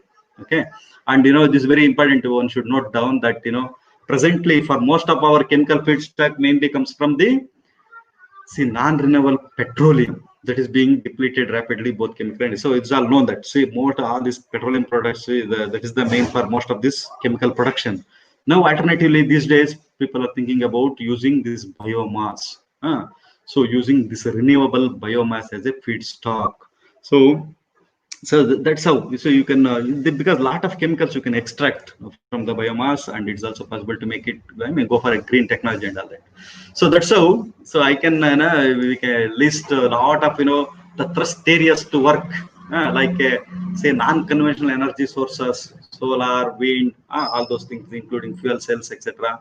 So energy storage devices like a lithium battery, supercapacitors, all these. I'll go to lithium battery little, I mean, after one or two slides. Then how to save this energy saving devices like LEDs these days, and smart materials, spintronic devices. So we work on certain such as spintronic materials, spintronic devices, dilute magnetic semiconductors, so like this, and photovoltaic cells and flexible electronic devices, like you do a solar cells, you can cover your car that top and the solar rooftop, and sometimes people say on the fabrics, you can have a solar, the flexible electronics can be get into, I mean, conjugated with your textiles. Similarly, say water and soil treatment using is one, and carbon dioxide sequestering, that is very big issue that is in the environment. The carbon dioxide is present. How to, because we all talk about reduction of carbon economy, or that is one carbon emission we need to reduce by about 30% by 2020 or something. So but we could not achieve all these things, and using this carbon dioxide sequestering is how to trap this carbon dioxide, I mean, developing good adsorbents, and again you can keep that after such a carbon dioxide is absorbed, can we keep it back in the geothermal environment, to convert it again into a coal, because after all that coal, because carbon dioxide has come from a coal, because we digged the coal, we burnt it, produced carbon dioxide. How about going reverse? Of course it's very difficult because these things have formed over a millions of years, but it's possible to do kind of high pressure, high that simulating certain geochemical environment and all that. People thinking in that direction. And also not only that, even carbon dioxide in this one, you can convert that into a methanol, which would be a very useful fuel for automobiles and all that. Okay, and also sometime nuclear, of course it has a many that concerns. So nevertheless, still nuclear energy is treated as towards a green energy source, because of course if you contain that waste, it is quite possible to make use, because small amount of your fuel can generate huge energy. Okay, then you have all these resource recycling technologies, intelligent waste management, targeted and sustained delivery. Instead of drug chemotherapy and all, you're taking a drug and it uniformly spread with the body and a lot of side effect and all. So these days targeting and very sustained drug means once that drug reaches your the malignant cells, then there should be a controlled delivery of the drug from your say over that binder and all that. Likewise, there are varieties of things. Okay, so talk about, so in this direction my research area is focusing on this kind of a what is that the fuel cell related. I work to develop kind of a electrolyte materials. Okay, for IT is the that intermediate temperature solid oxide fuel cells, wherein we develop. I will be going those things little later, just sliding. Okay, so we also develop carbon-based materials and varieties of these nanoparticles for biomedical applications. So we prepare a good number of magnetic materials, and also work on these structural kind of materials like stainless steel, etc. And clay materials I work, which are again environmental friendly, like a montmorillonite and all that bentonite clay materials. That's extensively used for pest management. Then we have a kind of a redox dissolution, especially the corrosion film, etc. removal, descaling is all related to surface engineering. And also finally this lithium ion battery. So for this today's main focus is on this. Okay, so I just give a kind of a what are these nanomaterials and how they can be prepared and all that, and how to connect that with the say sustainable environment, all those things. Let's get into this. What is that resources recycling for sustainable development? Here is a typical case. I'm showing this particular thing. Apart from that, I said we use several other e-wastes. Okay, so here see this e-waste is plenty, and this we call something called, I have written, urban mining. See, urban mining is see, when you collect this all this e-waste, say from the printed circuit boards and all that, from your TV panels, or computers, whatnot, all that, if you take this printed circuit board and if you look at it from the chemistry viewpoint, see what not, what is not there, everything you have, all sorts of, the entire periodic table, if you keep and you can check, most of the elements are there. It is something like that. So you have lots of elements in that. It's quite possible to treat, at least if not all, at least few important materials which are sometimes like rare earth minerals. So this, I call it as this kind of valuable metals. Certain valuable metals can be easily taken out. So for example, in the conventional mining of especially these rare earths and all, you have to treat tons of this conventional, or that ores and all that processing and all that. But here on your palm, you have a few grams or milligrams of such a valuable metals. Then how about designing some chemical treatment method and all that? Then finally you can engineer that and make it a large scale, go to pilot plant scale, and community level demonstration. Some you can go to municipal level waste treatment, etc. Okay, so I started this particular work almost some 5-6 years before, and you can see that this because why we took this lithium ion battery, because lithium ion battery is there everywhere for all your say portable electronic devices, mobile computers and all that. Not only that, these days, now recently lithium ion battery has got much more importance. That is, we are now going to use these lithium ion batteries in electric vehicles. Okay, now we are thinking of by 2030 would like to phase out most of these or that diesel and all these fuel this thing vehicles. Now in this direction, so a lot of these batteries, because although there are development of other batteries, but we cannot at this moment we are not in a position to replace this lithium ion battery, which has been well demonstrated from all viewpoint, not only from the safety point of view, from the efficiency point of view, etc. And it is being used even in the say what is that in the what is that space satellites, everywhere.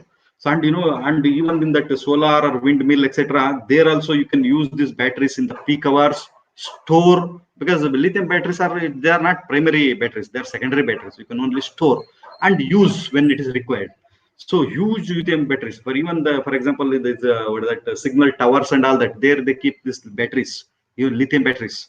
Okay, you can store and then use like that. These days you have a huge lithium ion batteries coming out, and surprisingly you can see that literature that lithium is a very precious metal these days. It is becoming every year the cost is increasing because lithium availability is very low, and especially in India we don't have any lithium at all. So only 3 countries have this: Belgium, or that Bolivia, and China, and I think Belgium or some other countries. And strategically it is very difficult to bring such a huge lithium also, because lithium is required for manufacturing these batteries. Therefore, and of course cobalt is also equally important, not only from the battery viewpoint. So cobalt is also a very good what that alloying materials used in varieties of structural materials. Well, so therefore, see, we started this particular research. To my knowledge, I think we are the first to start this particular research in India. So then we started looking into that all this battery, because I started my this work to develop a new cathode material. So we started working on this new cathode materials, but somehow we could not succeed, although we could publish some 2-3 papers on that. But I started working on this, how about taking a spent battery and recovering this lithium and cobalt. Okay, see, this cathode materials especially use this lithium and cobalt oxide. It's a well-known recent last year Nobel Prize for the J.B. Goodenough. So this is he who developed this lithium cobalt oxide. Okay, so of course now it is being replaced with varieties of like lithium manganate, iron phosphate, and of course substituted metal oxides. And this is charging, discharging, how it works and all, that. See, from that lithium cobalt oxide, for instance, So lithium comes out. Once that lithium comes out, Li plus, see cobalt, it is actually 3 plus. 3 plus gets oxidized to 4 plus. So because of charge compensation. So lithium is coming out from the structure and it goes to the anode side where you have a graphite that gets intercalated. Again, it will be shuttling between the anode and cathode. So that's how this charging and discharging taking place.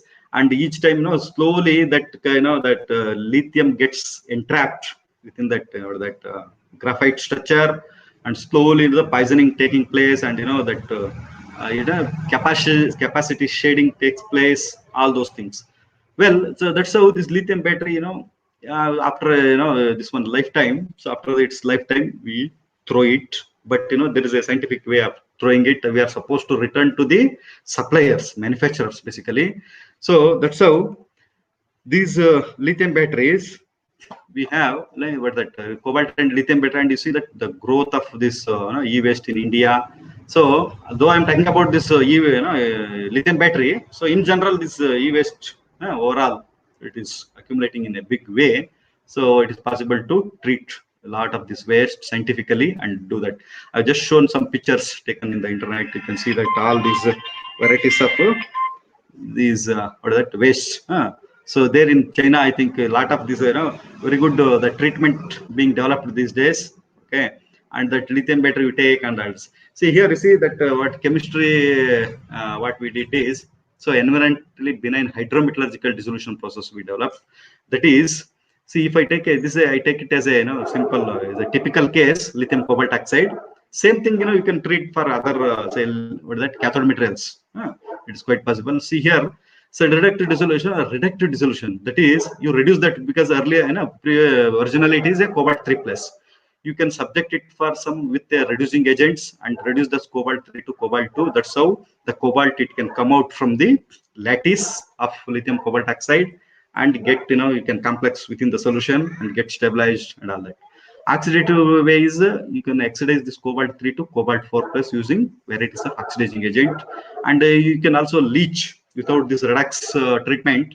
Simple leaching is also possible using various surfax complexing agents, etc.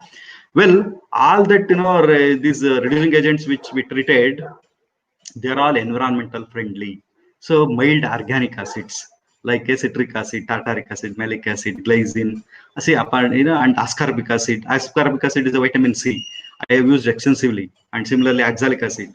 So these are all mild, and you don't have any problem in discharging all that. You can see some of the structures and all that, and you see that based on such a simple chemistry. So we could publish a good number of papers in hydrometallurgy, waste management, and even filing a patent. All these things. So how we did it? So we took spent lithium batteries, and then you have to dismantle that. Right now we are doing it manually. So before dismantling, so one should completely discharge it, because I tell you here, many times people throw the battery, which can be actually, for example, laptop battery. There are some 6 this one or that cells. Actually, last 2 must have gone bad. I mean, they must have completely or that this one faded.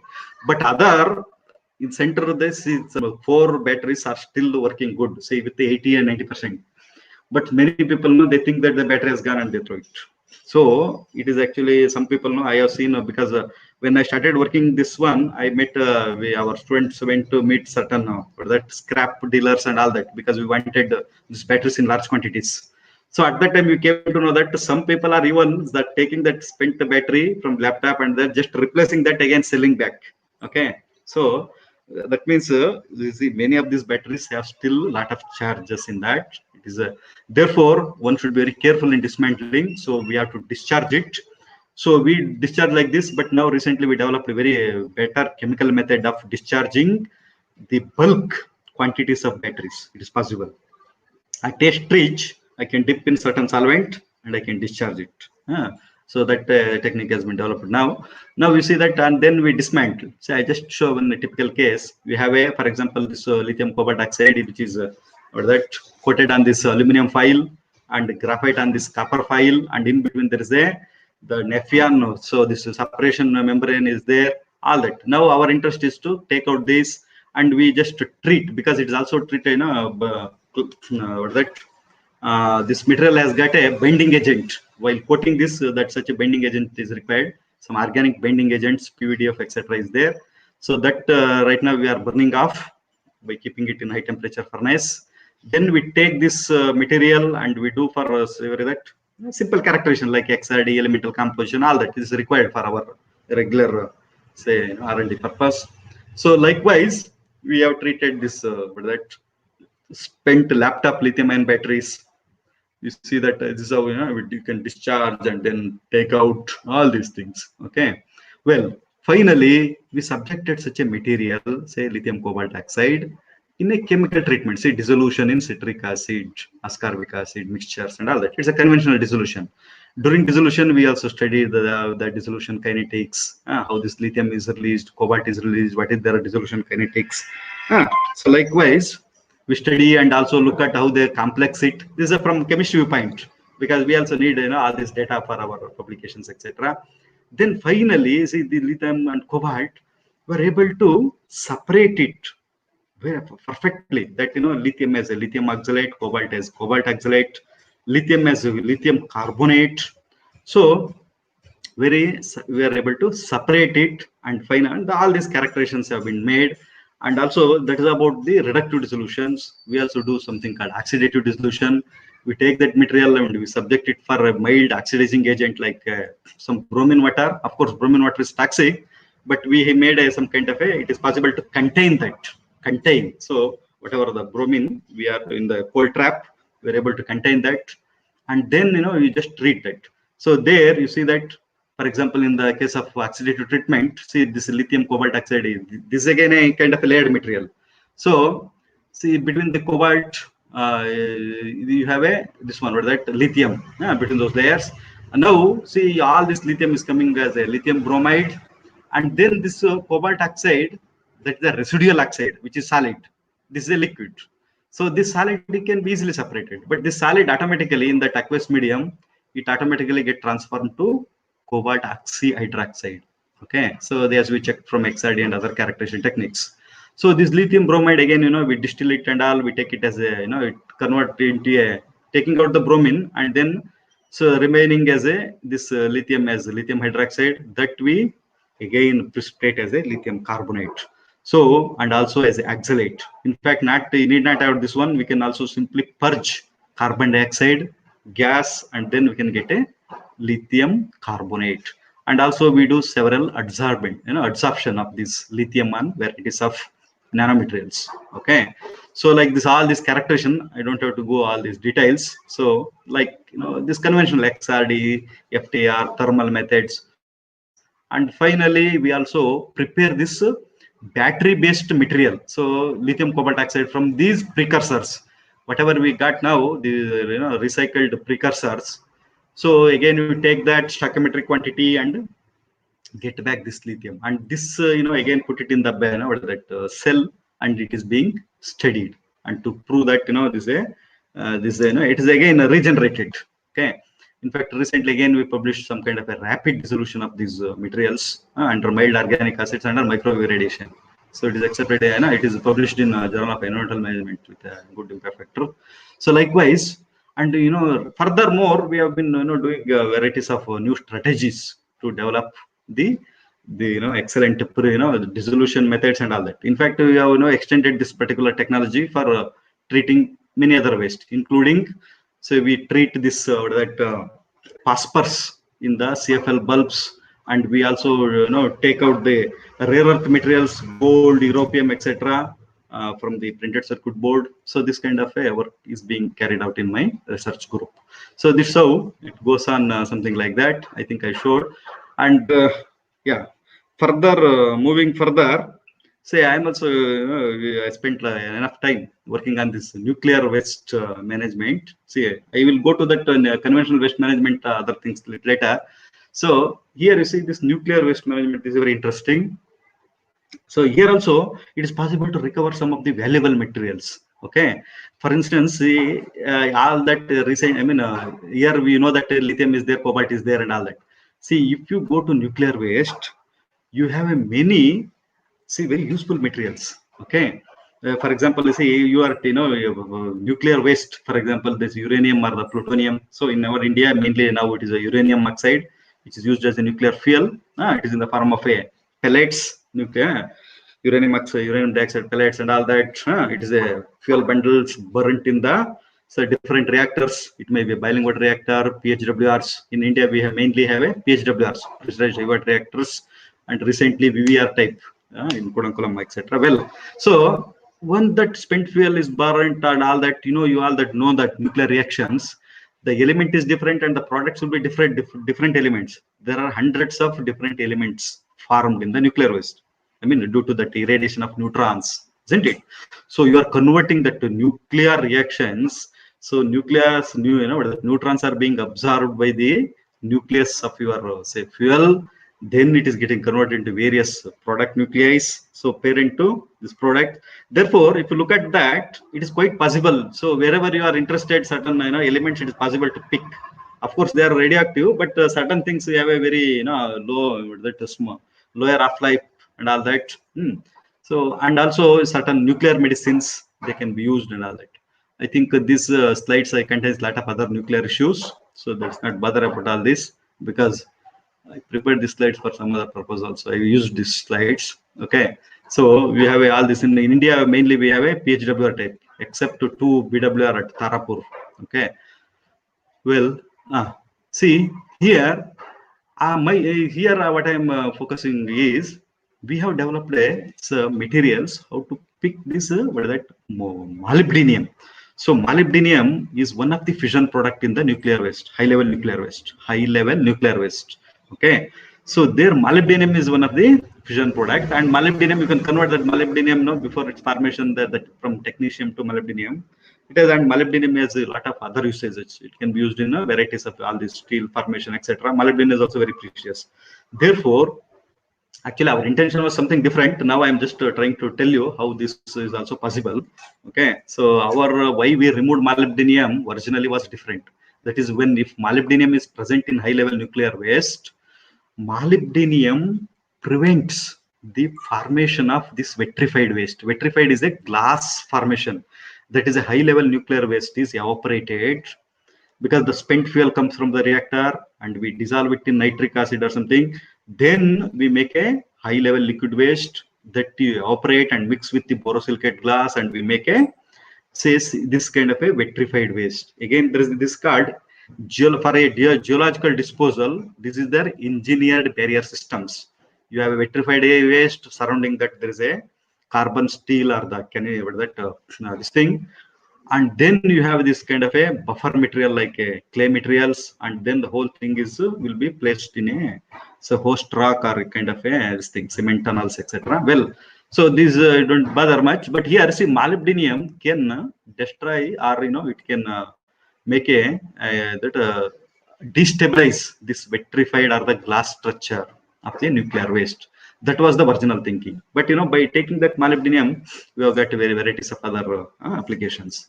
Well, we used what is something called here. I think slightly it is there. So here our we focused something called this buffer material. That's a clay material. How this clay behaves, okay, to prevent these radionuclides coming from. So over a long period of time, if the radionuclides comes out from this vitrified waste, how this clay material can prevent it? Because clay minerals, these are actually soil-based materials. This smectite clays, these are all silicates, layered silicate materials. So these are all, it's a chemistry. So here, see this buffer, or that bentonite clay or the montmorillonite clay, this has got a very useful properties like a high absorptions and low hydraulic conductivity. Okay, so this there's it has got a ion exchange capacity, sorption capacity. Okay, so these are very useful properties for using in this waste management. That's so we started studying, and the same materials we have used for various other waste treatments, conventional waste treatment also. So just for those who are not aware of about this clay materials, I just show you this simple smectite clay structure. 2:1 smectite.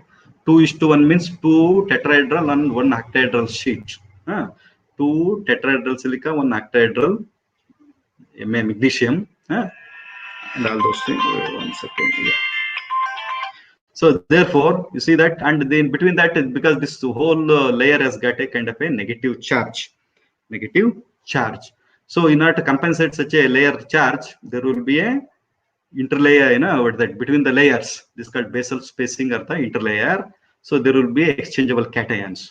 So it is possible that you can do varieties of this kind of intercalation. Intercalation means in between, so you replace the sodium with varieties of other materials and make a complex and do a lot of this. You can decompose it and finally you get a pillared place.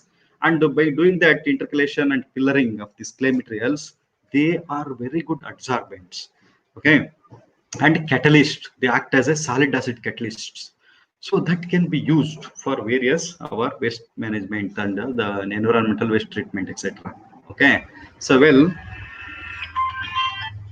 then you see that I think I'll skip a certain thing how we used to prepare these materials and all those things. We made a varieties of this ferrous and ferric clay. Okay, I will because yeah, coming to this one, see for towards this nuclear waste management.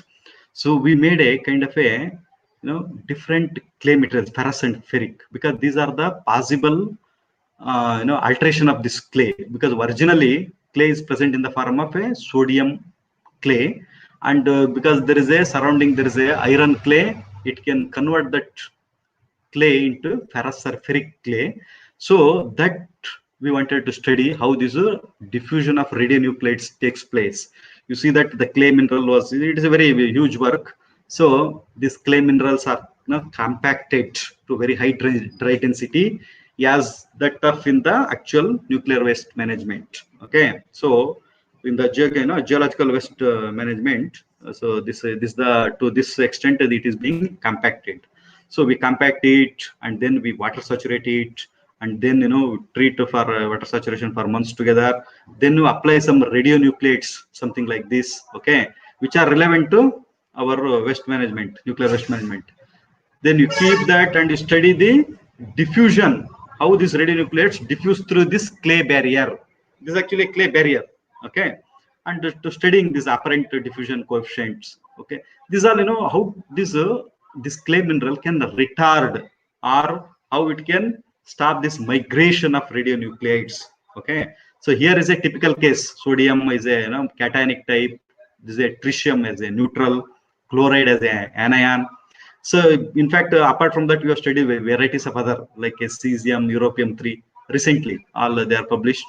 Okay, so we study such materials towards the nuclear waste management to understand the clay material, acting as a barrier for the previous one, for what that isolation of this nuclear waste. Further, see the same clay, like ferrous or ferric clay. For example, in the case of ferrous clay, we could use it for a dichromate, that is the chromium-6. This is also well known contaminant, environmental contaminant. Say, for example, hexavalent hazardous chromium-6 and all you must have heard. Of course, it's a very old story, like chromium-6 can be easily reduced and all, the chemistry viewpoint. But here, the making use of clay has got certain advantage. See, clay, you can put it in the, see, I have used a kind of a dialysis bags. So, some dialysis bags. So, you can put that clay and put it in the, say, flowing, say, it may be a, what that effluents from the industry or in a flowing, that contaminated source. So there you can put those dialysis bags and you can absorb, you can convert most of this chromium-6 to chromium-3 and that gets absorbed on your clay material. And that's how you can treat that. Similarly, as I was telling you, you can also do, see, interlayer iron is there. We made a kind of a in situ complexation. So then, making the between the layers, the Fe2 or Fe3 was there. Then I made a complex. So in situ through solid state reactions. This is also very interesting. Very recent. We recently published some 2 papers on this in a good journals, applied clay science. See, we could make such a in situ, solid state reaction. And what is the application of this? Varieties of applications. This after decomposition, they make a very good pillared clays. So those pillar clays are found to be, and see this XRD and all that. I will not go those details. It has got a very systematic, but that arrangement of these layers and beautifully, and they are shown to be a very good solid acids. What is solid acid? See, liquid acid, all you know, so that sulfuric acid or nitric acid. In fact, a same amount of acidity is there in these pillared clays. After heating this, because same amount of H plus, the Bronsted and Lewis acid sites will be present in these clay minerals. So you can subject those materials for varieties of reactions. We made in a typical clays kind of a Bignelli type of reactions, okay, and various waste management for dye degradation, dye adsorption, including this molybdenum removal. So all this, and even I filed a patent also on that, and we studied how these stability of these materials, okay, all these things you can see that. And also even the chromium 6 could be that adsorbed on this, all these intercalated clay materials are the pillared clay materials, okay. So all this you can see that how this chromium 6 gets reduced with time, so it gets adsorbed on that. So like this, say I was telling some time back how we took this molybdenum out of this high level waste. See, from this high level liquid waste, see, we developed this iron oxide nanoparticles. See, these iron oxide nanoparticles, and again with the in collaboration with certain industries, we made a that granules, as well as we coated the polymer on these nanoparticles, okay. Then we pulled it, and we passed this high level liquid waste through that, and we could able to take this molybdenum out of this one. So molybdenum solves two problems. One is, see, molybdenum we could take out there, that means we can stabilize that our vitrified waste. At the same time, it is a kind of a resource recycling. That is, a molybdenum is very useful for our, say, other conventional applications, including in your say material science and say metallurgy and all that. Therefore, so it is very interesting to see that. And recently we published such a paper in the Radio Analytical and Nuclear Chemistry journal. See, recovery of molybdenum by solvent extraction from this simulated high level liquid waste. So we could do that, and we could take out in the solid form. We could also adsorb on varieties of things. And in this high level, say simulated high level waste, I say, because it is a very highly acidic 3 molar nitric acid something. So developing say normal say materials is very difficult because they get dissolved in these materials. Therefore, some modification was required. So we did such things and all that, and we made sure that these nanomaterials are not dissolved in such a very high acid content. See the percentage of dissolution. If you see that, we have a very less than about 1% dissolution over a period of 2 hours, 6 hours, all that. Okay. Therefore, and we can see that amount of molybdenum getting adsorbed on that from the EDX analysis, all those things. Okay. And we could see that flow diagrams, all those. And similarly, we developed some manganese oxides, but I don't encourage this because they undergone about 20% dissolution. Okay, whereas iron oxide was excellent. Okay, and further moving, see, we also develop different, say, one of my other PhD student. So she has been preparing various other conventional material like copper oxide, iron oxide, zinc oxide, etc., for treating these adsorbents, so like the dyes. Okay, so these dye molecules, many people study such a dye degradation, etc., through photocatalytic reactions. These are copper oxide, all these materials, what I said, they are all semiconducting and they act as a photocatalyst. So in the sense, you can keep in the dye, take a dye solution, put these materials and put it in the sunlight, or we also have a what you call that say photocatalytic reactor we have.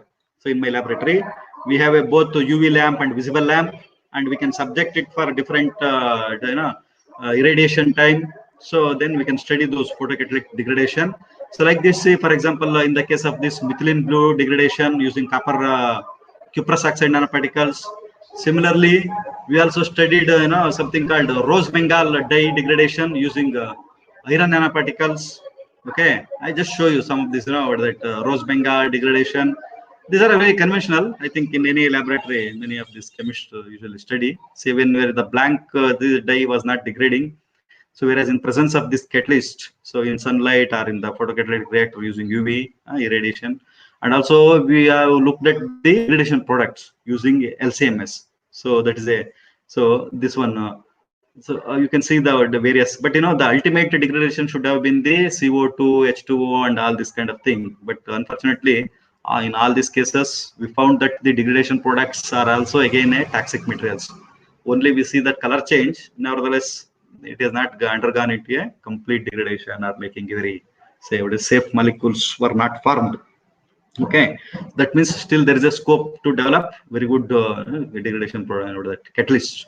So similarly, we developed kind of a zinc oxide catalyst again to degrade both that chromium 6 and various other, say for example, toluidine blue, or that safranin O, or that calno carboxylic acid, something.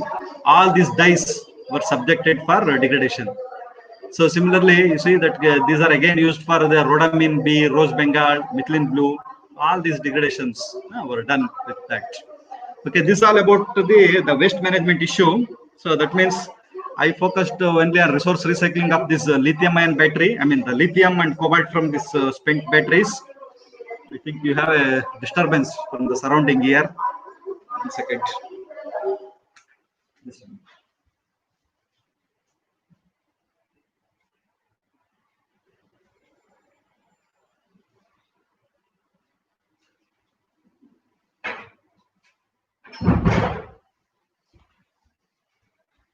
In Belagavi, these municipal people who came for taking this waste, they make a huge noise here. Well, yeah, like this, you can do a lot of this kind of taking out this valuable material from the e-waste, and also in the nuclear waste management, how it is possible to take out the useful materials like molybdenum, etc., from the high-level waste through these nanomaterials, and also using these nanomaterials for various say dye degradation, etc., including chromium 6, and also clay materials for chromium 6, etc. Okay, so this is one study which we have been focusing on this. I think if we have, I think now it is about 11:45. Maybe another 5-10 minutes. I will just show my other research work which we have been doing. Yeah, this solid oxide fuel cell related. We keep doing something called. One second.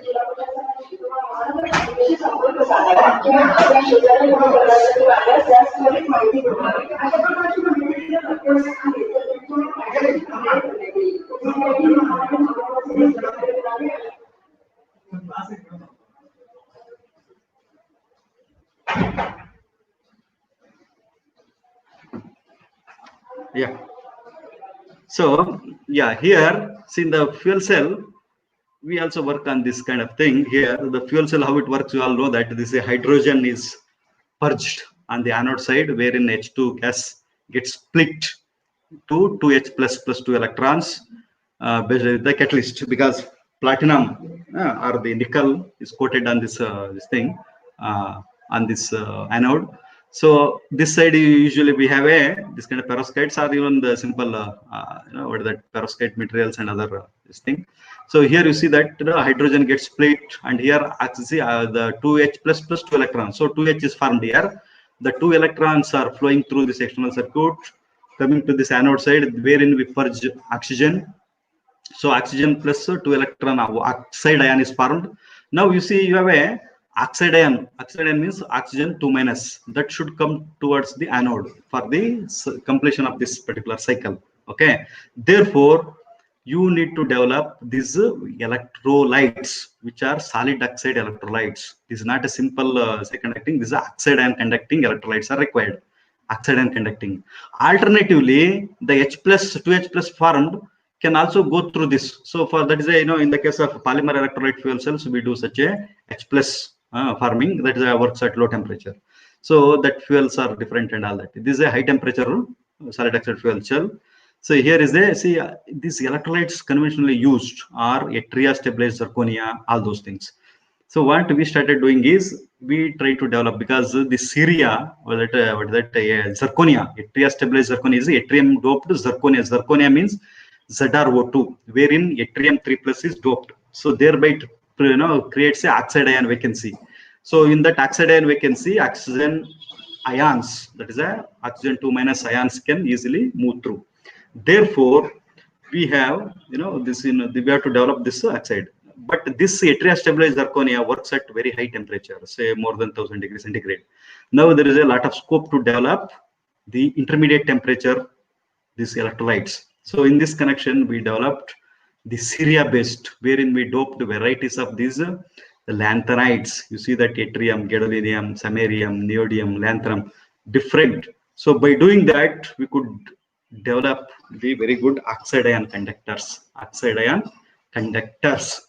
So we studied, once you prepare, you do a lot of other characteristics. These are all impedance. So in order to understand, to get this oxide ion conductivity, one must do by this AC impedance. So AC impedance, for wherein this, you plot the imaginary part of the impedance versus real part. There you get the polarization resistance. From that you can work out what is the oxide ion conductivity. So polarization resistance. So inverse of that will be our oxide ion conductivity. So accordingly, we have developed and we have determined various oxide ion conductivity of the oxide ion conductivity for various materials. You see that for gadolinium doped or samarium doped. And also we know you see this oxide ion conductivity, and if you plot versus 1/T, you get a activation energy. So from that, see the some substance of that is, you see that especially the samarium doped material was found to be very good oxide ion conductor, which is almost equivalent to your commercially available yttrium stabilized zirconia. Therefore, so they can be proposed for the devices. Okay, that's how we could publish some good amount of papers on these materials, like on these solid state ionics, Janabalays and compounds, all that.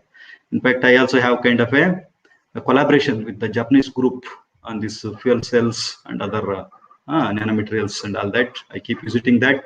Similarly, I also work something on these nanomaterials for biomedical applications. So we develop various materials, like you see that using some, for example, see copper nanoparticles. This is my student, one Yellappa. Right now he is a postdoctoral researcher at Japan. I have sent him there. So one more, the person who worked on fuel cell also, I sent him as a postdoctoral researcher to Japan, but he did not stay there for a long time. Whereas this Yellappa still stays there. Well, so we prepare varieties of these materials like a copper, gold, silver, and their alloys. So we made all these materials and also metal oxides. So you see that it's a green synthesis of silver, say using silver nanoparticles using acacia, sweet acacia as a seed extract. This is because most of this plant extract acts as a reducing agent. So that is, you have a silver nitrate, we take silver Ag plus gets reduced to Ag0. Similarly, gold nanoparticle, we take a fluoroauric acid, Au3 plus gets reduced to Au0. And then we take all these, say mixture of them, and we are able to do something called alloys. You see that phyto is a phytochemicals from the plant extract. We are able to prepare, say, gold, silver, and alloys. And their alloys. So these alloy nanoparticles can be could be prepared here, and we do a. So all this, we studied enhanced these materials have shown enhanced microbial activity. Okay, so let us see, and also we did a lot of this one over that material prepare and drug delivery, especially by using this cancerous cell lines. You do kind of a conjugation. So this I will not go all these details. It is possible to do. You take a nanomaterial, you have to functionalize this and then attach a kind of a biodegradable polymers, and then you have a receptors like folate, etc. Then you attach the drug molecule, then you subject it for drug delivery. So all these steps have been followed. Okay, so I think this was a different topic, not for your waste management, but just to tell you that in my group we also work on such nanomaterials for biomedical applications, including carbon nanotubes, wherein you put these materials and study cancer cell lines, including this plant extract, where you can inject these materials in the this thing, and how these nanomaterials are taken up by these plants and how it will impact on this yield of those that plants, all these things. I think, yeah, I just covered most of my things. I think still I have about 10 minutes for discussion.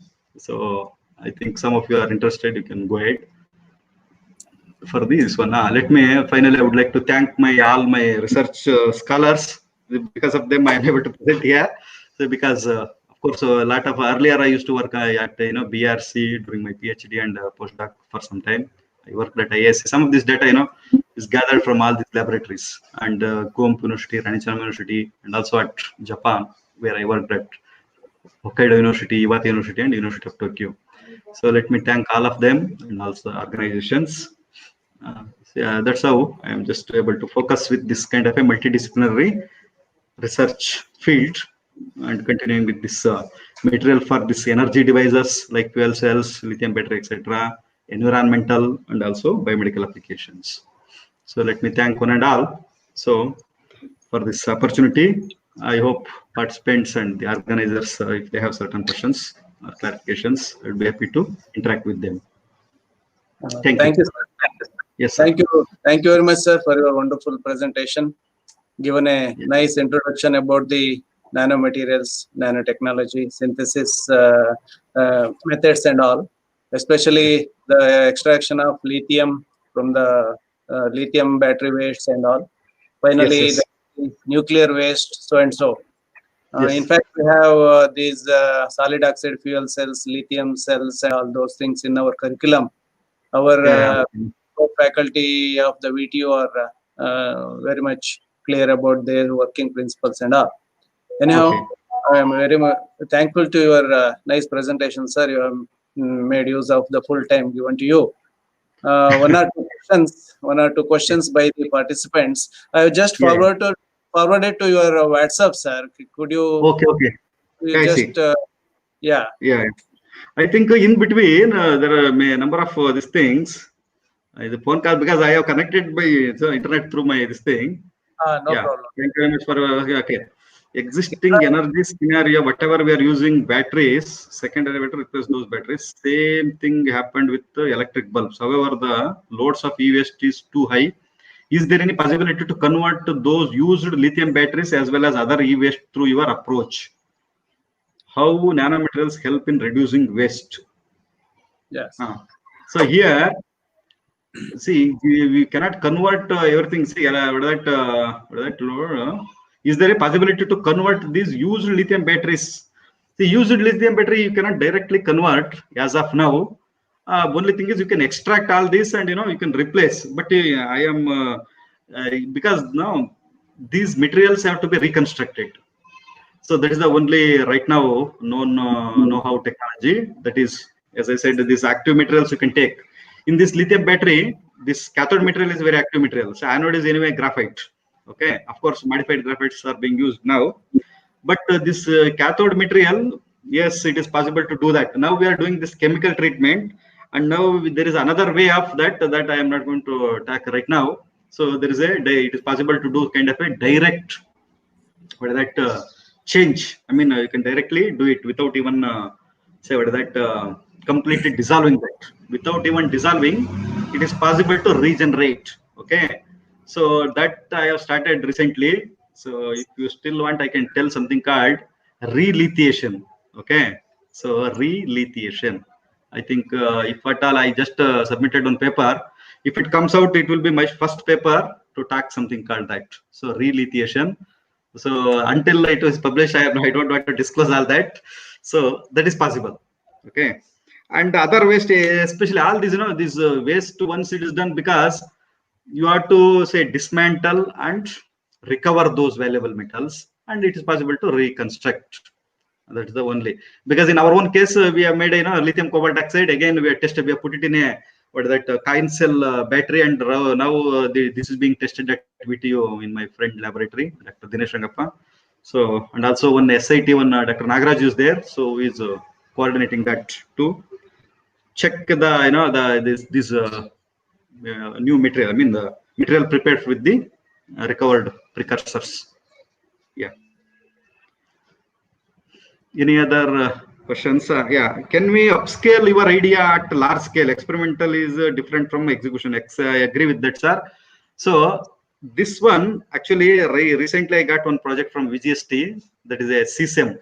So that is given a 60 lakh to do a kind of a large scale, because they are mainly interested in doing the upscaling of that. This exactly, I accept your idea.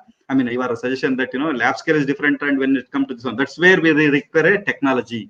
See, I am a scientist, I can do this one, but nevertheless, of course, I spent a considerable amount of time in my engineering laboratories. So now I am doing, I am fabricating a stainless steel vessel coated with a Teflon, and making a reactor, and where I want to treat at least to start with about 100 grams to 1 kg of this material, because I don't want to change all this, all these fundamentals have been understood, and I know how to recycle that everything. Now I want to upscale. So this is what is being done. In fact, I have also spoken to varieties of other people how to do kind of all this dismantling of the batteries. See, I told you how to discharge. I know in bulk quantities I can discharge these batteries, but dismantling automation is required. In fact, I was speaking to some of these chemical engineers, and also recently one diploma or that IT college also met, and they say it's possible. So something we have to go further. Yeah, so I am doing that. Yeah, at least few kgs I should be able to do it. And also we worked on this cost estimation also. That was also a big thing. In fact, right now, lithium battery material, right now, whatever my process is not benefiting in terms of cost right now, but certainly this will benefit in a big way over in a very few years, because the scope for lithium battery is expanding. So therefore, very soon the amount of the recovered material will have a higher benefit from the costs. And also, by this process is environmental friendly. That also one should take into account, because whatever the chemical that I'm going to discharge, the ascorbic acid, citric acid, and all, rather it is possible to reuse that also. That also I've been thinking in that direction. Yes, overall, it's actually I must do a now technological collaboration. Say, but science is over now. Technology is very much required to do a large scale or upscaling that. Yeah. I think, yeah. Okay, sir. Yes, sir. Any other questions? If more questions Yes. comes, we'll forward you to sir through Yes, WhatsApp. yes, sir. Sure. Yeah. You can directly answer through the WhatsApp. Yeah, Anyhow, very much. the purification and environmental kindly process, or whatever it may be, the cost incurred in the process or in the recovery should not be compared to the cleaning the environment is the main motto. Yeah, correct. Yes, you're right. Pollution should be avoided and all. So Yeah. cost effectiveness and all comes secondary. Correct. You're right. Thank you very much, sir, for your long informative speech, and you have spent your very precious time with us. Hope the participants are benefited out of this. Okay, so now okay, it is the time to wind up. Now I request my colleague Syed Nizamuddin to propose a vote of thanks. Okay, and I request all the participants to join for the tomorrow's session, where we have the talk on use of nanomaterials, application of nanomaterials in the water and energy applications. Okay, thank you. I request all the participants to join tomorrow by 10:30. Now it is over to Syed Nizamuddin.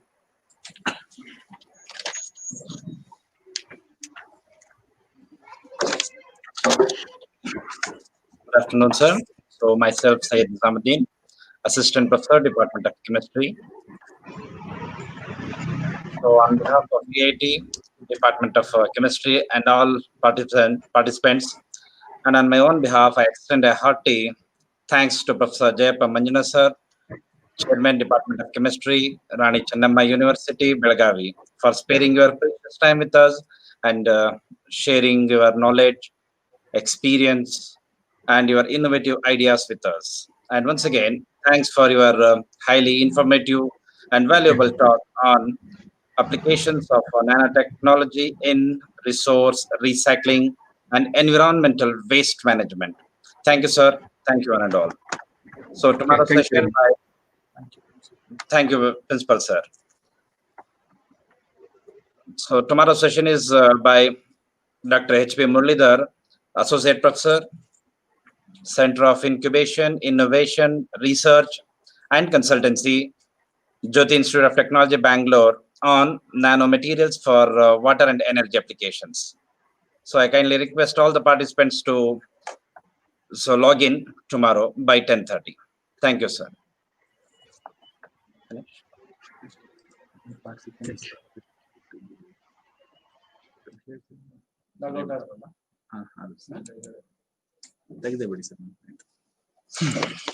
Participants are requested to fill a feedback form. Feedback link will be shared now. So I request all the participants to give the feedback on feedback form for the today's session. Feedback link will be shared. And the feedback link is shared on YouTube channel. in YouTube channel only. Thank you. Thank you. Sir.